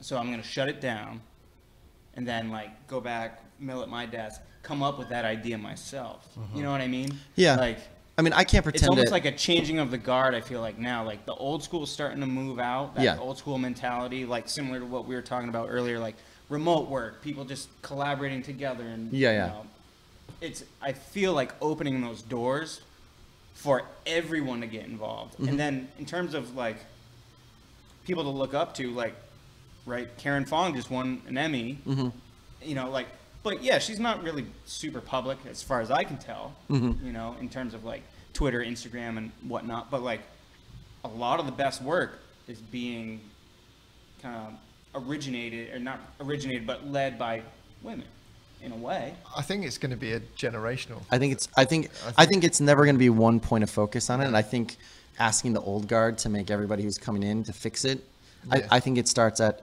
everybody that's working in the industry all at once working together. And like you said, it'll be generational, but it's happening in the animation industry.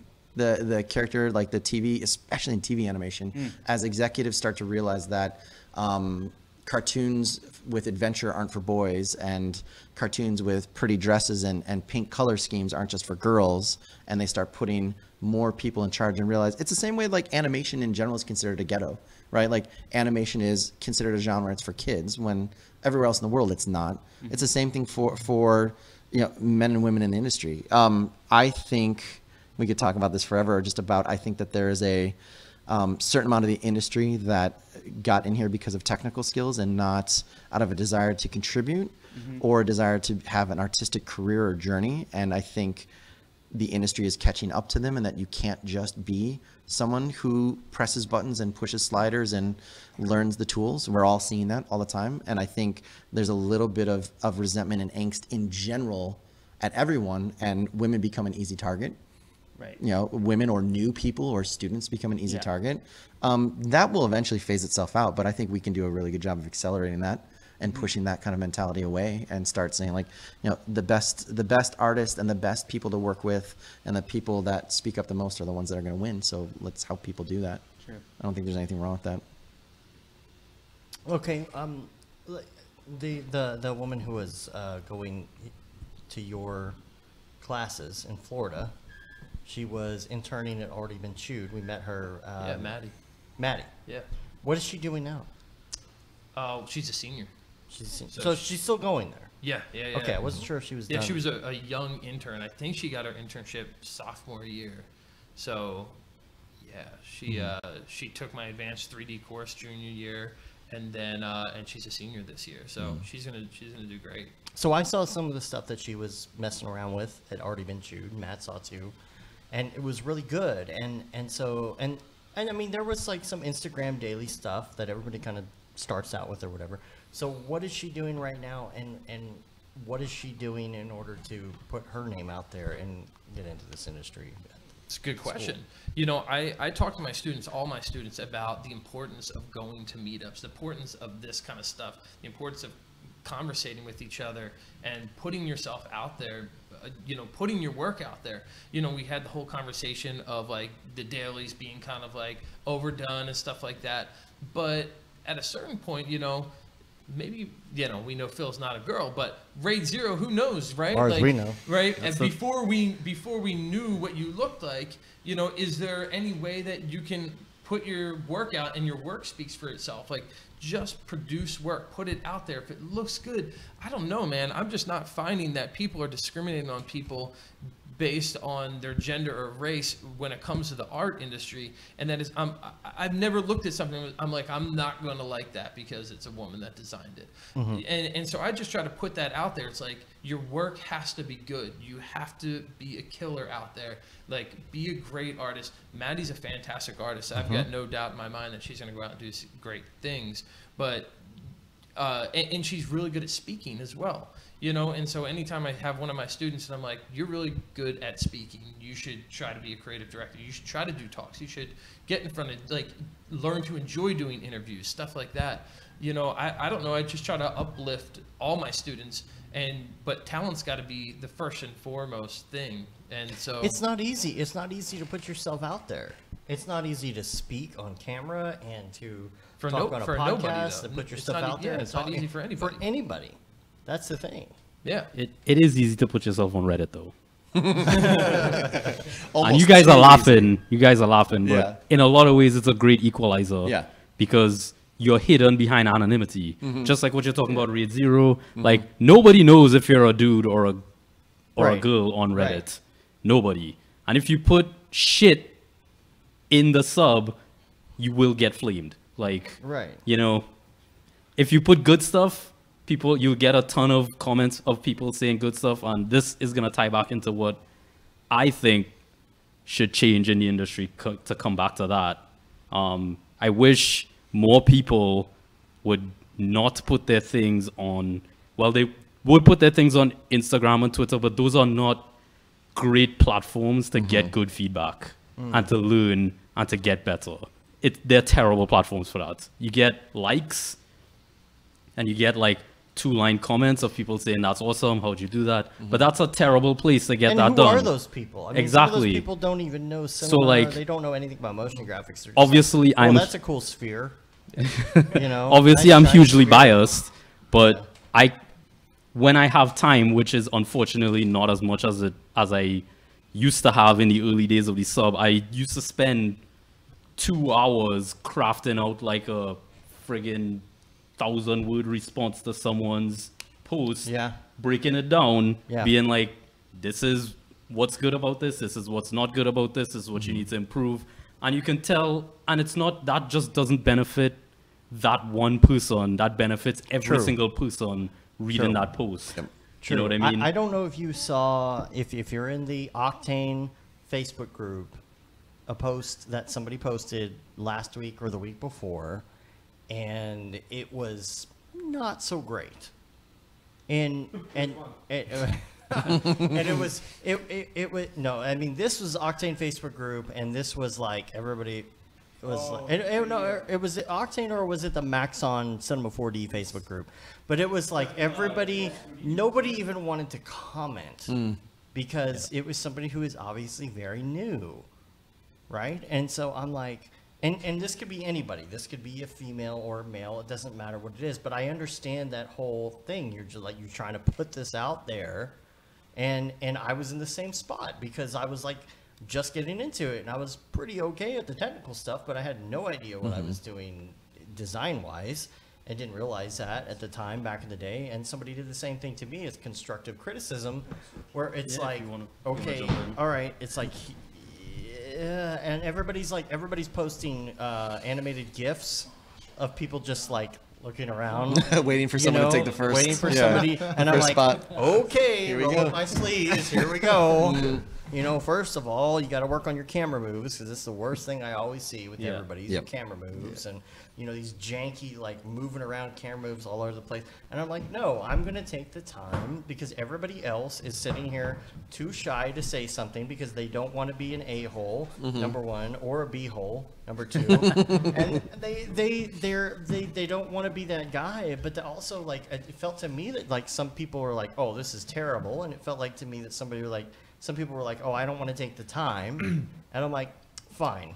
Nobody else is responding to this. I'm going to tell you what I think about this. You've got to be able to get, when you're new, you have to get some feedback. Here's what I do in that situation.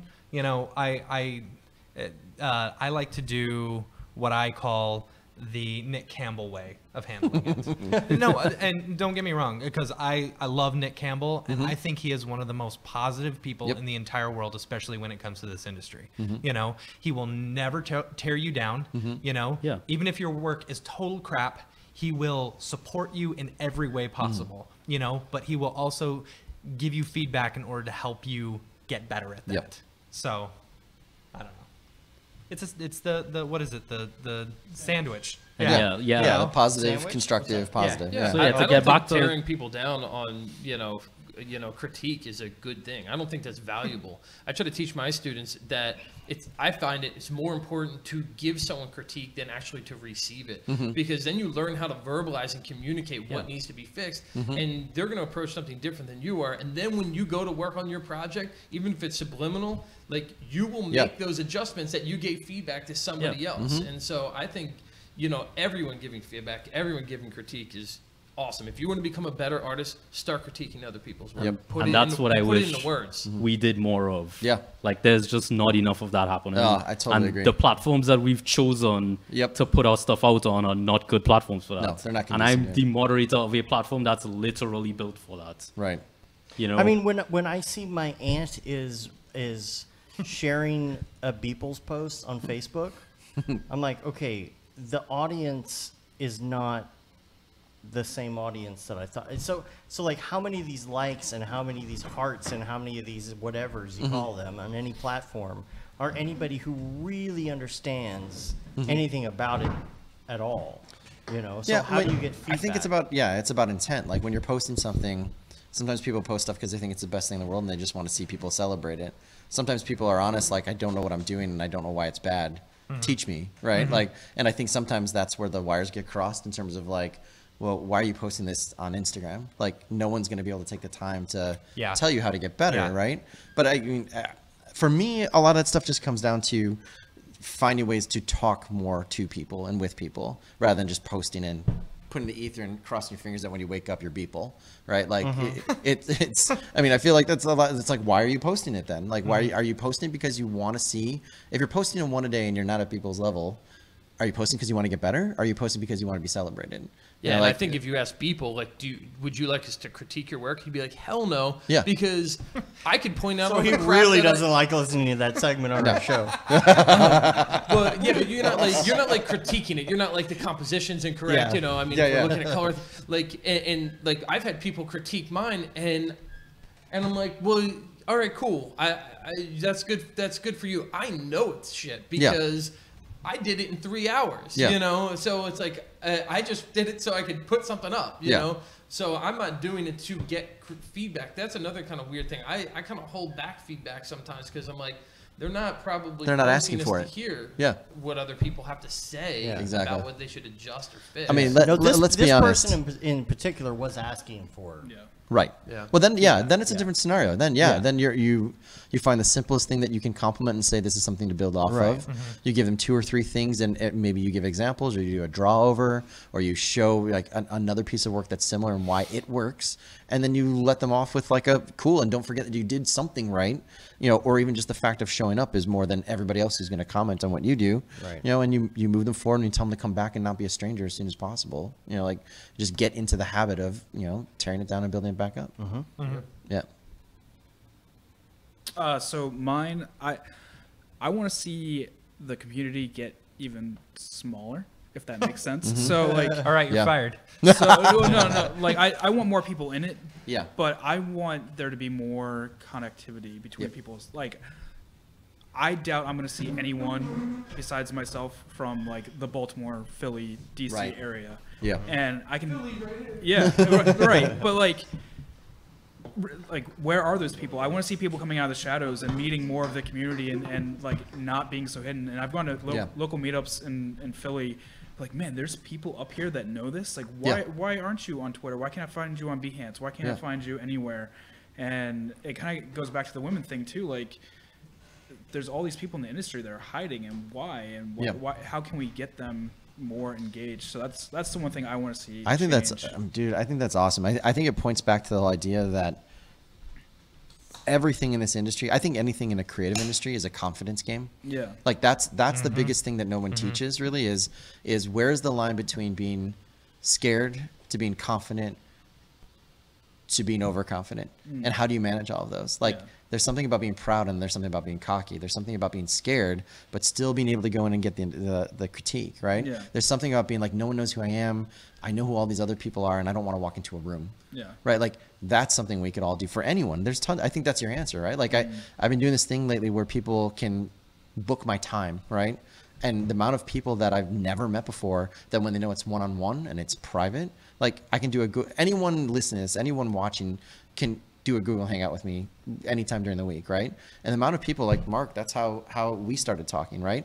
And the more I think the people like us can get out and have real conversations with people that aren't talking at, but it's talking like with people, it's talking to people. If we really want to see the industry grow and get tighter and see it more art driven and see it more experimental and not just technology and see all kinds of people lifted up, it's doing stuff like this, but doing it with people we don't know. It's encouraging people to be like, hey, reach out and you know what, if David teaches at Ringling and I don't know what it is that I'm doing wrong, can you take a look at my demo reel and give me 15 minutes and tell me what I can do? Like I think that's part of like the way it's going to change is it's not going to change with Karen Fong or Kyle Cooper changing the industry. It's going to change with us being the first. That's like, there's no rock stars. There's no, like there's people who have a higher profile and there's people who have a lower profile, but anybody can learn from all of us infinitely, especially on the confidence end. Seeing that we screw up, seeing that we try new stuff and fail, like that's stuff that people need to see and hear. I'm kind of at a loss. Everyone's covered quite a bit of stuff in terms of what they want to change. But I'm going to kind of piggyback off of some stuff we've talked in the Monday meeting about, and specifically what Billy's been doing of rather than daily renders, like week-long renders, or maybe a month, and like take time, maybe storyboard it out, find your kind of mood boards and your different reference things and really hash out that idea into like a 5, 10, 15, whatever long piece, And then to take that to the next level, maybe you collaborate with one other artist and you, you know, work as a team to create something. I think that's one way to grow a lot faster beyond like a daily thing and beyond a technical aspect, and really just learn how to begin to concept and bring those concepts to life through, you know, a proper workflow. Yeah. You know what I'd love to like piggyback on that? You know what I'd love to see if people were going to do one-a-days? Try to add storytelling to their one-a-days. Oh yeah. Yeah. Right? You know, like everybody's doing all that. Like even if you just take a sphere and a cube and it's global illumination and it's self-illuminate, like find a way, like, okay, cool, you're going to figure out your new techniques, but in a one-a-day, tell a story over 5 images or 5 things, or do a month long and it's just stills and you tell a story that has a beginning, a middle, and end. Like I would go bananas from one-a-days. Like you're saying, nobody's doing anything new. Do a webcomic, but do it with Cinema 4D and do it over the course of 30 days. Like that would be amazing. And everybody would go like, you want to be the next like sensation? Do something like that. Like do something that we're asked to do every single day in our jobs. That's beyond just technical. Yeah. Oh God. Yeah. Yeah. Really. Like one of the challenges and do the different versions of Oh, yeah. Oh yeah. That's a good Yeah. idea. Totally. Yeah. Like, Because then you're like, when a creative director or client, You need a mic, I dog. need different ideas. You need a mic. Yeah. Yeah. You need a mic and say that again. Yeah.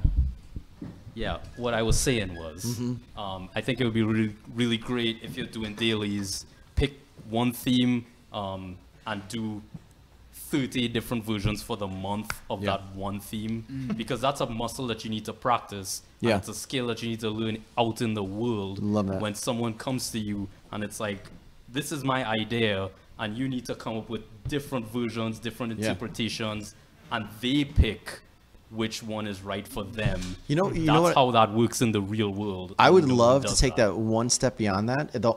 I kind of go back and forth on some of the online kind of schools, and like Learn Squared I've had my positives and negatives with, but one of the things I love that they do is they take the master and apprentice approach. Yeah. I'd love for somebody to say, okay, David, I'm going to do 31 a days. I'm going to do one image, but I want you to be my creative director. Yeah. Tell me one thing I need to address, and not make it look better, make it look more saturated. Like, it's not working for you today. I'm going to give you another one the next day, and you critique it. And over 30 days in like a master and apprentice thing, you go from raw, whatever it was, to having somebody who's been in it for a while take it to a finished piece. That'd be awesome. Because I think, like that's something that, like daily renders, I don't really have a problem with them if you're doing them for the right reasons and the right way, right? Like if, like the way Beeple does it, or at least when he started, because now he's like a monster on his own. But it was always like, I need to learn this thing, and I'm going to use this platform to do that. Yeah. But again, it comes back to people not giving feedback anymore and stuff like that. Like if you're going to do a daily and your weakness is not the technical stuff, your weakness is narrative, your weakness is translating your ideas into a real kind of product, then that's what you need to focus on. Do dailies doing that. Take rando renders, take one rando render and make 30 different versions of it. Yep. Oh, that's a good idea. You know what I mean? Yeah. It happens once a year. I feel like right now it happens once a year when everyone does the 26 days of type. Yeah. Yeah.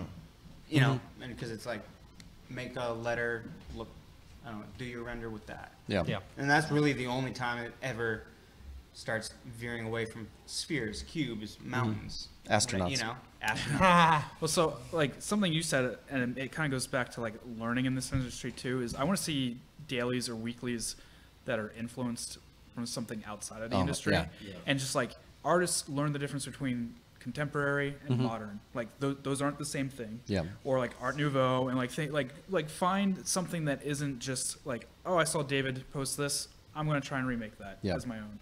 And so I think there's a lack somewhere in the industry where like motion designers just don't care about art history, and we've lost that, and it'd be great to see that. It goes back down to fundamentals. Yeah. It's that is one of the fundamentals, is knowing all the art that's come before you. Right. Yeah. I was talking to Brandon Parvini about this, something similar about this, you know, in at SIGGRAPH, and he was saying, you know, there are people who will, you know, post some of these funny things that were inspired by other people, but they don't know it was actually inspired by one person, or inspired by that, or inspired by that. Yeah, exactly. Something similar to what you were talking about earlier. You know? Yeah, I'd love somebody to start post like, go back and pretend like they're Picasso from the beginning of his career and start taking his artwork and post one-a-days for his career through all of his periods, right? And then 3 years. Yeah, exactly. And then 3 years later, you're like, this guy did what in how short amount of time? You know, like when you realize how fast the Beatles went from starting to finishing and all the music they put out in that short amount of time. Like I just learned they were 27 when they broke up. It's insane. Yeah, I'm like, in your man, head, you I've think they're like, accomplished nothing. no, they're putting out like an album every like 9 months. Yeah. Like and then singles. But yeah, like I would love to be able to do that to show people like this is what growth looks like. This is what you should be hoping for if you were going to do a one a day is take something across the board and see how it grows and see how success looks like. Yeah, absolutely. But it also shows the outside influences, right? Like people don't realize Picasso was taught to be a photorealistic painter, right? And then as he started seeing other influences going, he went to, he could still do it like at the end of his career, but like he went to different countries, he went to different places and saw sculpture, and then sculpture affected cubism, and sculpture affected like, and then his emotional state, like his blue period, like those are all a mix of external and internal forces to create an artistic vision that changed and then influenced everyone else. Like Beeple's the closest. Exactly, and Beeple's the closest thing we have to it, you know. And you can literally track. You can see him try something fail in his head because that dude. Nobody does a picture a day for 10 years unless they hate themselves and want to get better, right? Like that dude, you can criticize him as much as you want. No one's criticized Beeple harder than he criticizes himself. You're like, but look at the growth that went through there, right? Like, look at the growth when he found something and then he kind of resonates on it for a couple images, and then he lets it go, and then everybody copies that. Like, more people doing that would make one a day's worthwhile for everyone. And it's harder and harder now because everyone's just sitting behind a computer. They're not traveling. Exactly. Not like exposing themselves to like new kind of outside influence. Yeah. Yeah, exactly. And Zubair just showed up. Yeah, Zubair, what's up? And so we're stalling a little bit because we've got Ariev. 12 minutes until David Ariev shows up. Yep. Wow. So then we can make the podcast another hour and a half. Right. Yeah. Right. No, Yeah. even though then it'll be 3 hours. Even though he's in Chicago and he's been out doing stuff, he's probably been prepping for like 24 hours to be on. Got a PowerPoint coming into this. Octane Jesus, yes. He's just gonna show. He's just gonna. Magic. He'll be. Oh, I heard a Star Wipe. So he's on his way from somewhere. What was he doing? I don't know. But so he's coming. So we're kind of stalling on that. We want to do Beeple's People. Do we need to wait until he gets here to do Beeple's People, or do we want to do I have it to now? say, that was a hell of a transition into Beeple's People right Yeah, there. it That is. whole rant. Yeah. That So we was need to like, do that was pretty. All right. Well, you know that. Doesn't get much Ryan's better. never done one either, so I think That's we should get him. true. That's true. Yeah. Ryan has never done Beeple's People before, so That's we. true. So we I'm should excited sit- to see. All needs right, to you sit got to somewhere. switch places with me so that. supposed to do with this. Okay. So we have to wait. Have you Matt- ever done it? Okay, Matt. all right. Matt, you got to stay here. Anybody who knows the song has to stay near the mic for a second. All right. By the way, the AC is working great. I am so cold right now. Amazing. we can go another 4 hours. Someone said that guy now. some more beers. All right, so let's do the song. You ready? People's people, Where'd you get that Greeble? People's people. What's up with that guy? Has he been here to sing this? No. No, Who was it that made it up? it was kind of like us and EJ and David Ariev. Yeah, kind of course. you know. I think when he does his last one, it has to be here.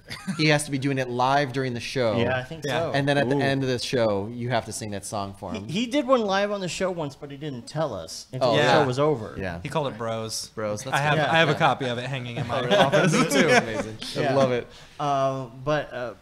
But what we do is every week we look at about like 3 works, and we for a while we were really talking about like the composition and What Octane render and engine we rendering. thought. Wow, you yeah. guys went hard. But Now we it's don't just- care. Now we just it's made up a just- continuous story It's the back about end. what is going on. Linking them all with together. All of Beeple's people. It started. awesome. It started originally because when we first started talking to him, we're like, I think he's trying to put on a message with every one Yeah. of these. Like maybe he's Yeah. being held captive somewhere, and he's trying to like signal us. You He know, has a lot of free time as a captain. So it started. That's as the only way that- you can do 10 years and 1 days is you have to be in a jail like old boy with no other outside contact and no other work to do. Exactly.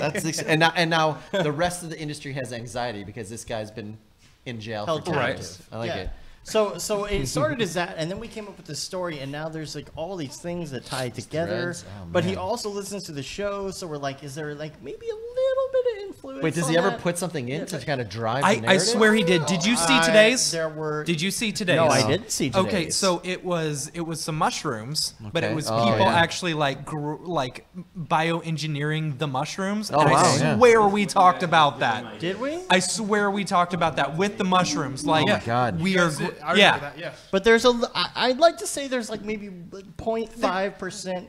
That's all you need. 0.05%. 0.05% I mean, that's influence every the once in a saying, while. right? Inspiration is Yeah. 0.05%. Well, we call it we call it Perspiration is beepleception. It's called beepleception. Because he listens to the show with the critiques, and then it kind of goes in a circle. You know? love it. So we're This is influencing, awesome. and we also got his blessing to Yeah. do an actual novel based Oh on my the God. story that we've come Yeah. up with. Well, you have the Because- covers for every single issue. Exactly. No, well, we're gonna have the little color photographs Yeah, yeah. throughout, you know, because you That's like to awesome. see little pictures and stuff like that. And so we got his blessing on that, and plus, I don't know. I mean, it's.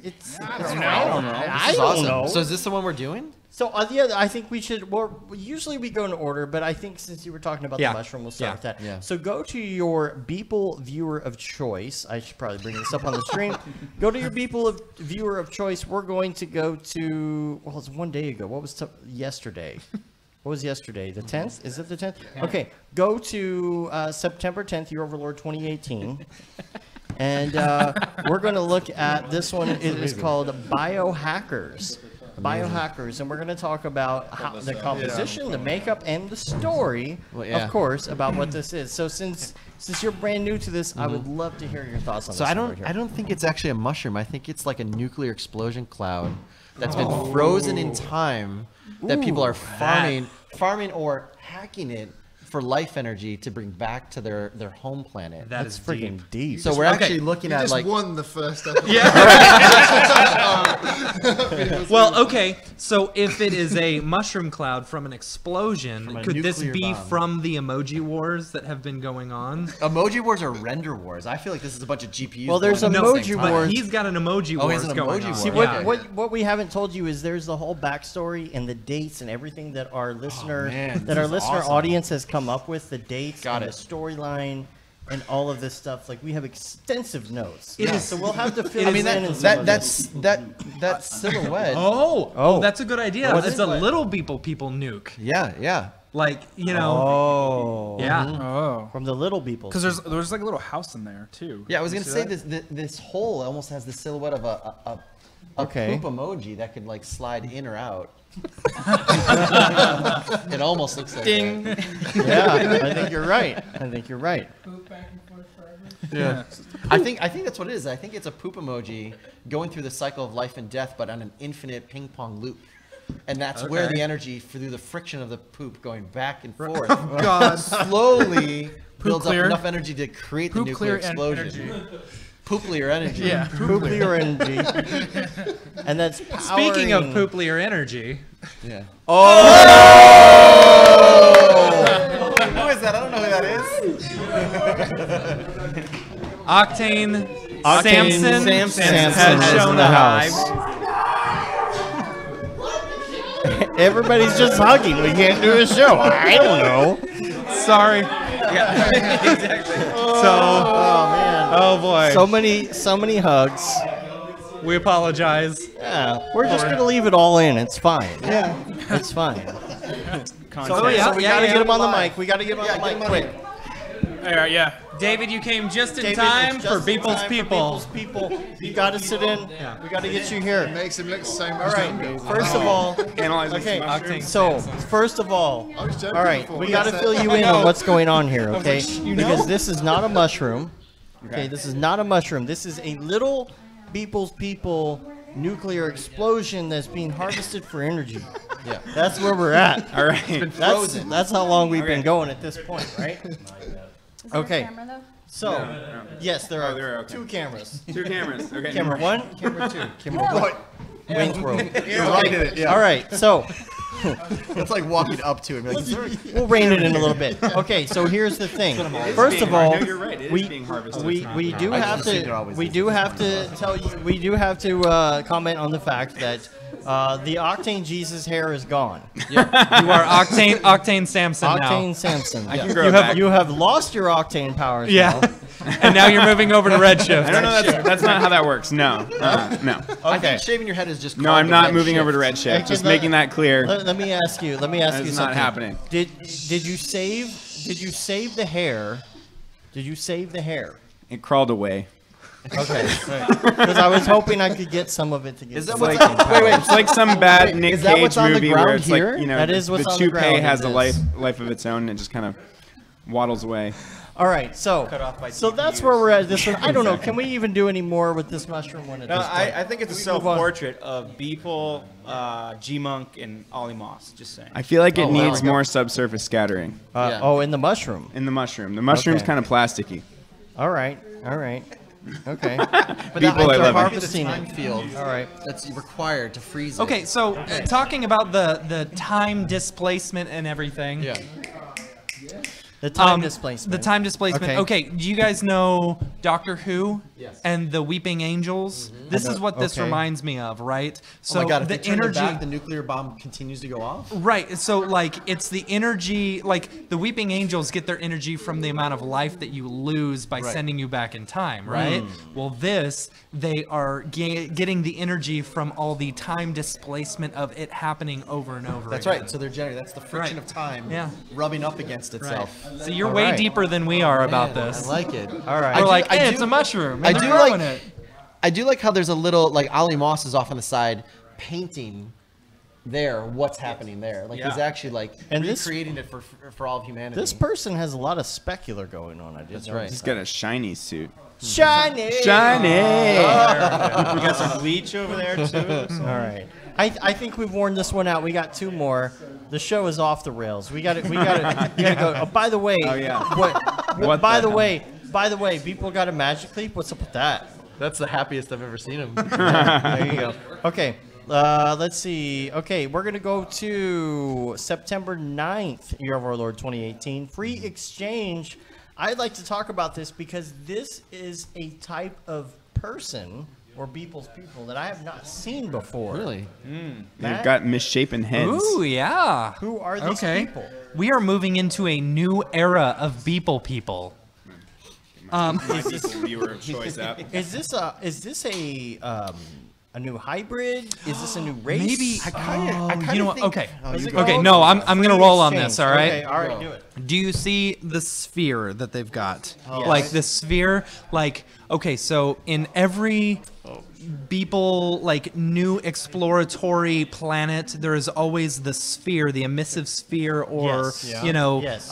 Taurus that is the brings portal to get to the that portal, planet. yes, Okay, that brings yeah, them to the okay, planet. okay. What if the people from the Earth, the Beeple people from Earth, stole that technology from them, or they were given that technology as a means of like helping not destroy their world?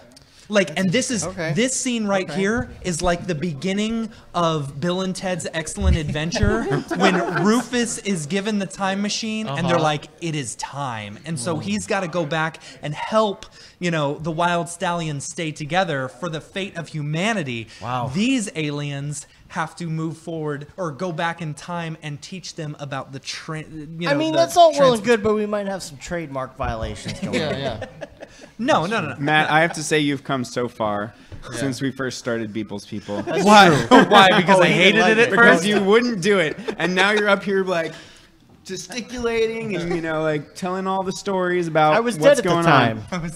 on. By the way, my wife thinks you look very handsome with your Aw, haircut. thanks, Amy.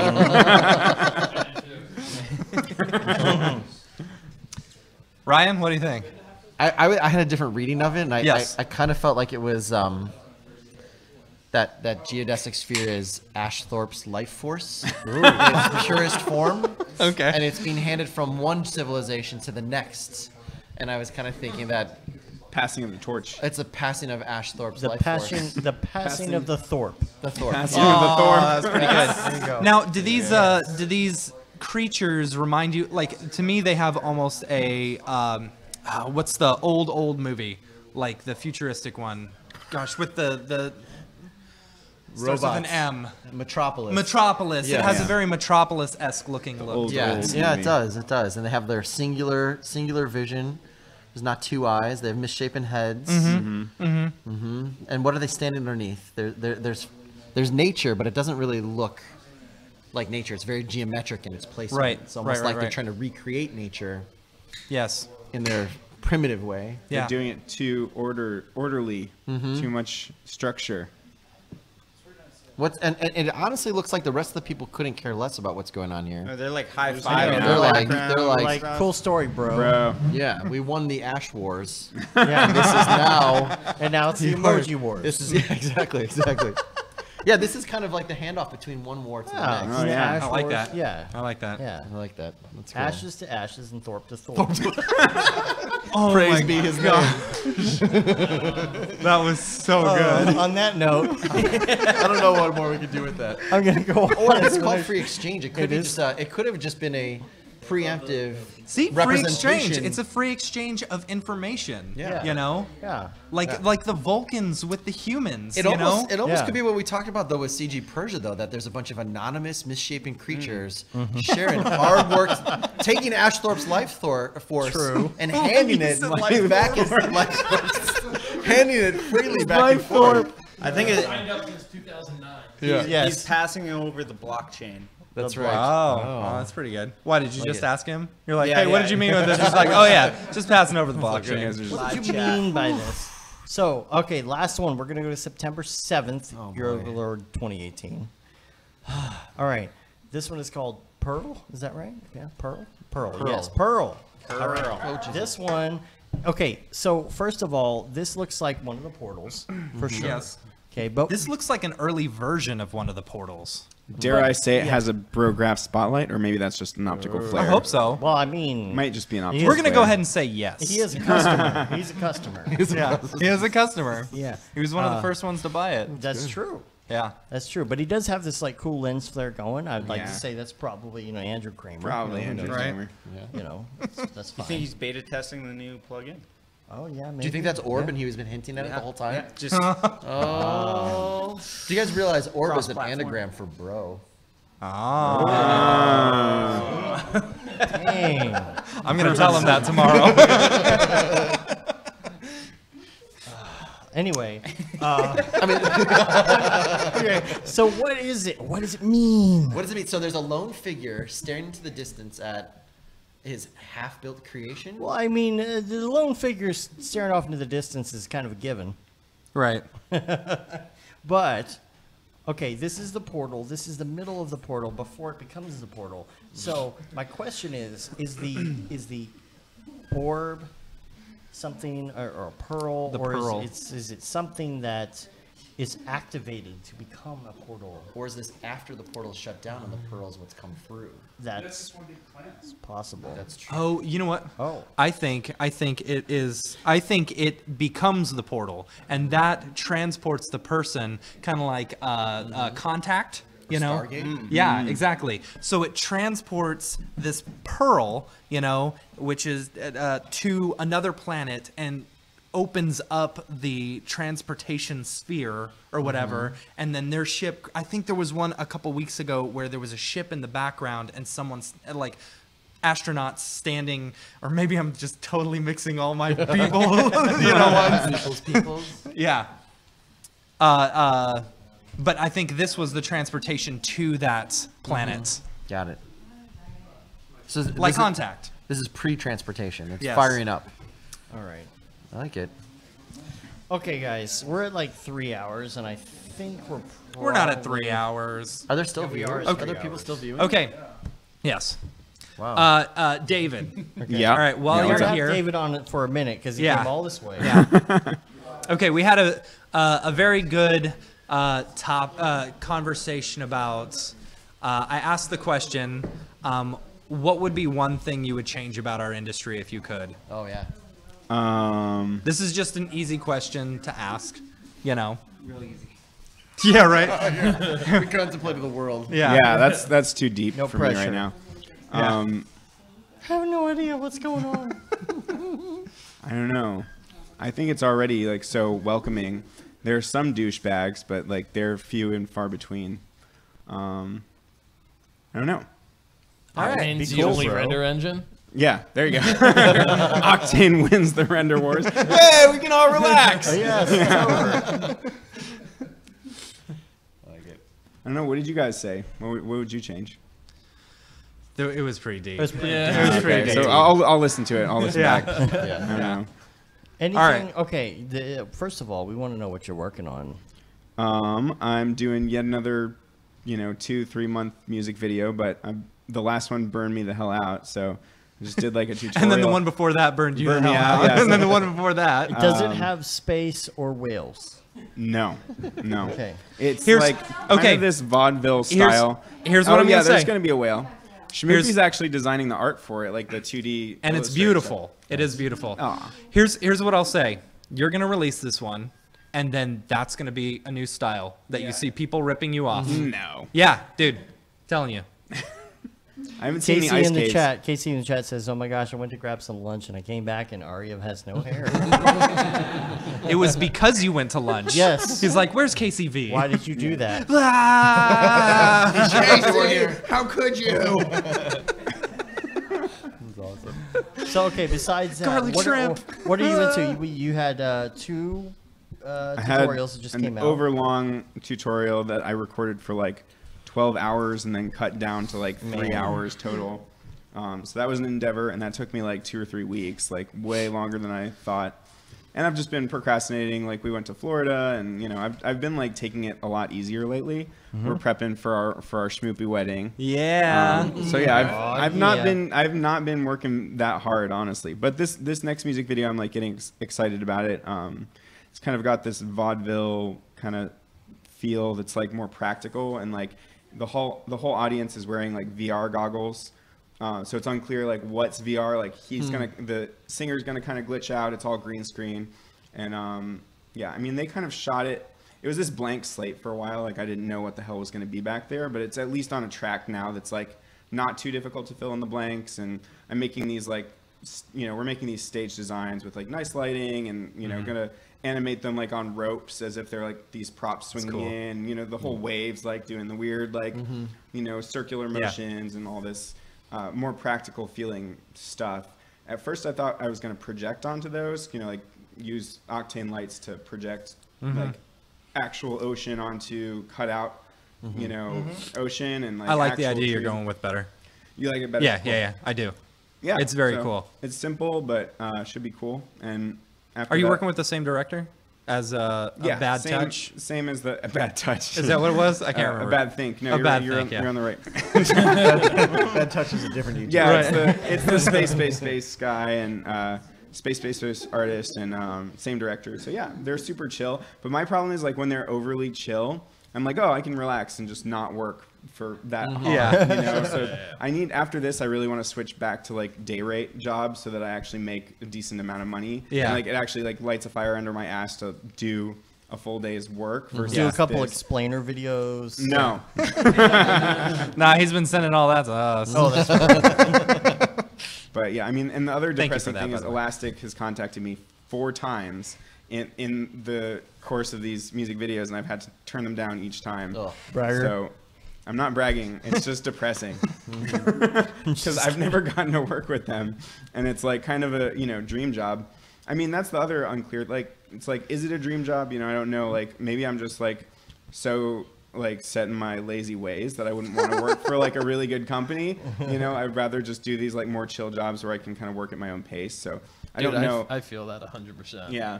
A lot of the times when you think it's the dream job, you're like, it's this cool, awesome company. It's like, it's really not all that good. Yeah. And the value of your time and value of your life is like better spent on doing something that's more interesting. Totally. I honestly have hit that so many times. I'm like, oh, I'm going to work with, let's just say MPC. And it's like it's gonna be awesome. It's like it wasn't awesome. It was Yeah. awful. It Yeah. was terrible. I was stressed out the whole time. It was run. Yeah. The project was organized terrible. It wasn't a cool project. It wasn't like I thought it was gonna be something for a film. It's like you gotta like be like, what is the job?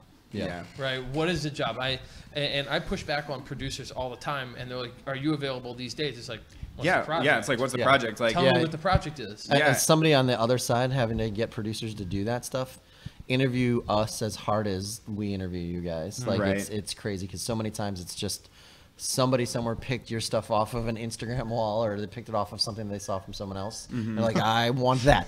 Right. And they don't even know who it is, what it is, why they want it, or it's just this is due in 3 days. Get somebody we can trust. Or they picked your work off of someone who stole your work and then found out it was you without and knowing contacted you. Yeah. So I've been noticing this trend in Wales lately.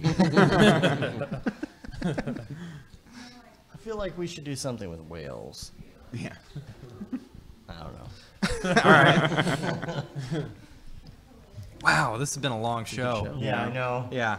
I don't have anything left. See, this is talk what it's about. always like, Ryan. Is it always like this? It's always No. 3.5 hours? Sometimes There's when also we a have lot of 3 hour. people here. We've definitely breached the 3 hour. Yeah. I think we've breached the 4 hour once. Once we got 4 hours. Yeah. Really? Usually two, Yeah. 2.5. But here's the thing. Pretty soon, it's time for Bro to the Future 3. Oh right? God. Oh yeah. So okay. So every year. Oh, and so I just want to awful. I want to give a shout out to every single listener who listens to the show, to the podcast, every single person who's on our Slack, every single person who has been in contact with us in any way, shape, and form. On Facebook the other day, I reshared a post where I said, hey everyone, me and my buddy Dave just started a tutorial site called Brograph.com. You guys should check it out. That was 5 years ago. Jeez. And it has grown into something that I couldn't have imagined. So thank you guys so much for that. Yes. Anyway. Awesome. And Jason in the chat says it was a short show. True. But yeah, Bro to the Future 3. Okay, it's so gonna be epic. We got to start planning that. For those who haven't listened, because we've gained a few listeners over the past year, every year to celebrate, we look into the future 10 years from now and what we think. And if you remember last year's, we got that whole presidential thing wrong. Yeah, so, whatever. So the next one's coming up soon, and we were throwing around the idea of maybe looking at 10 years into the past. Yes.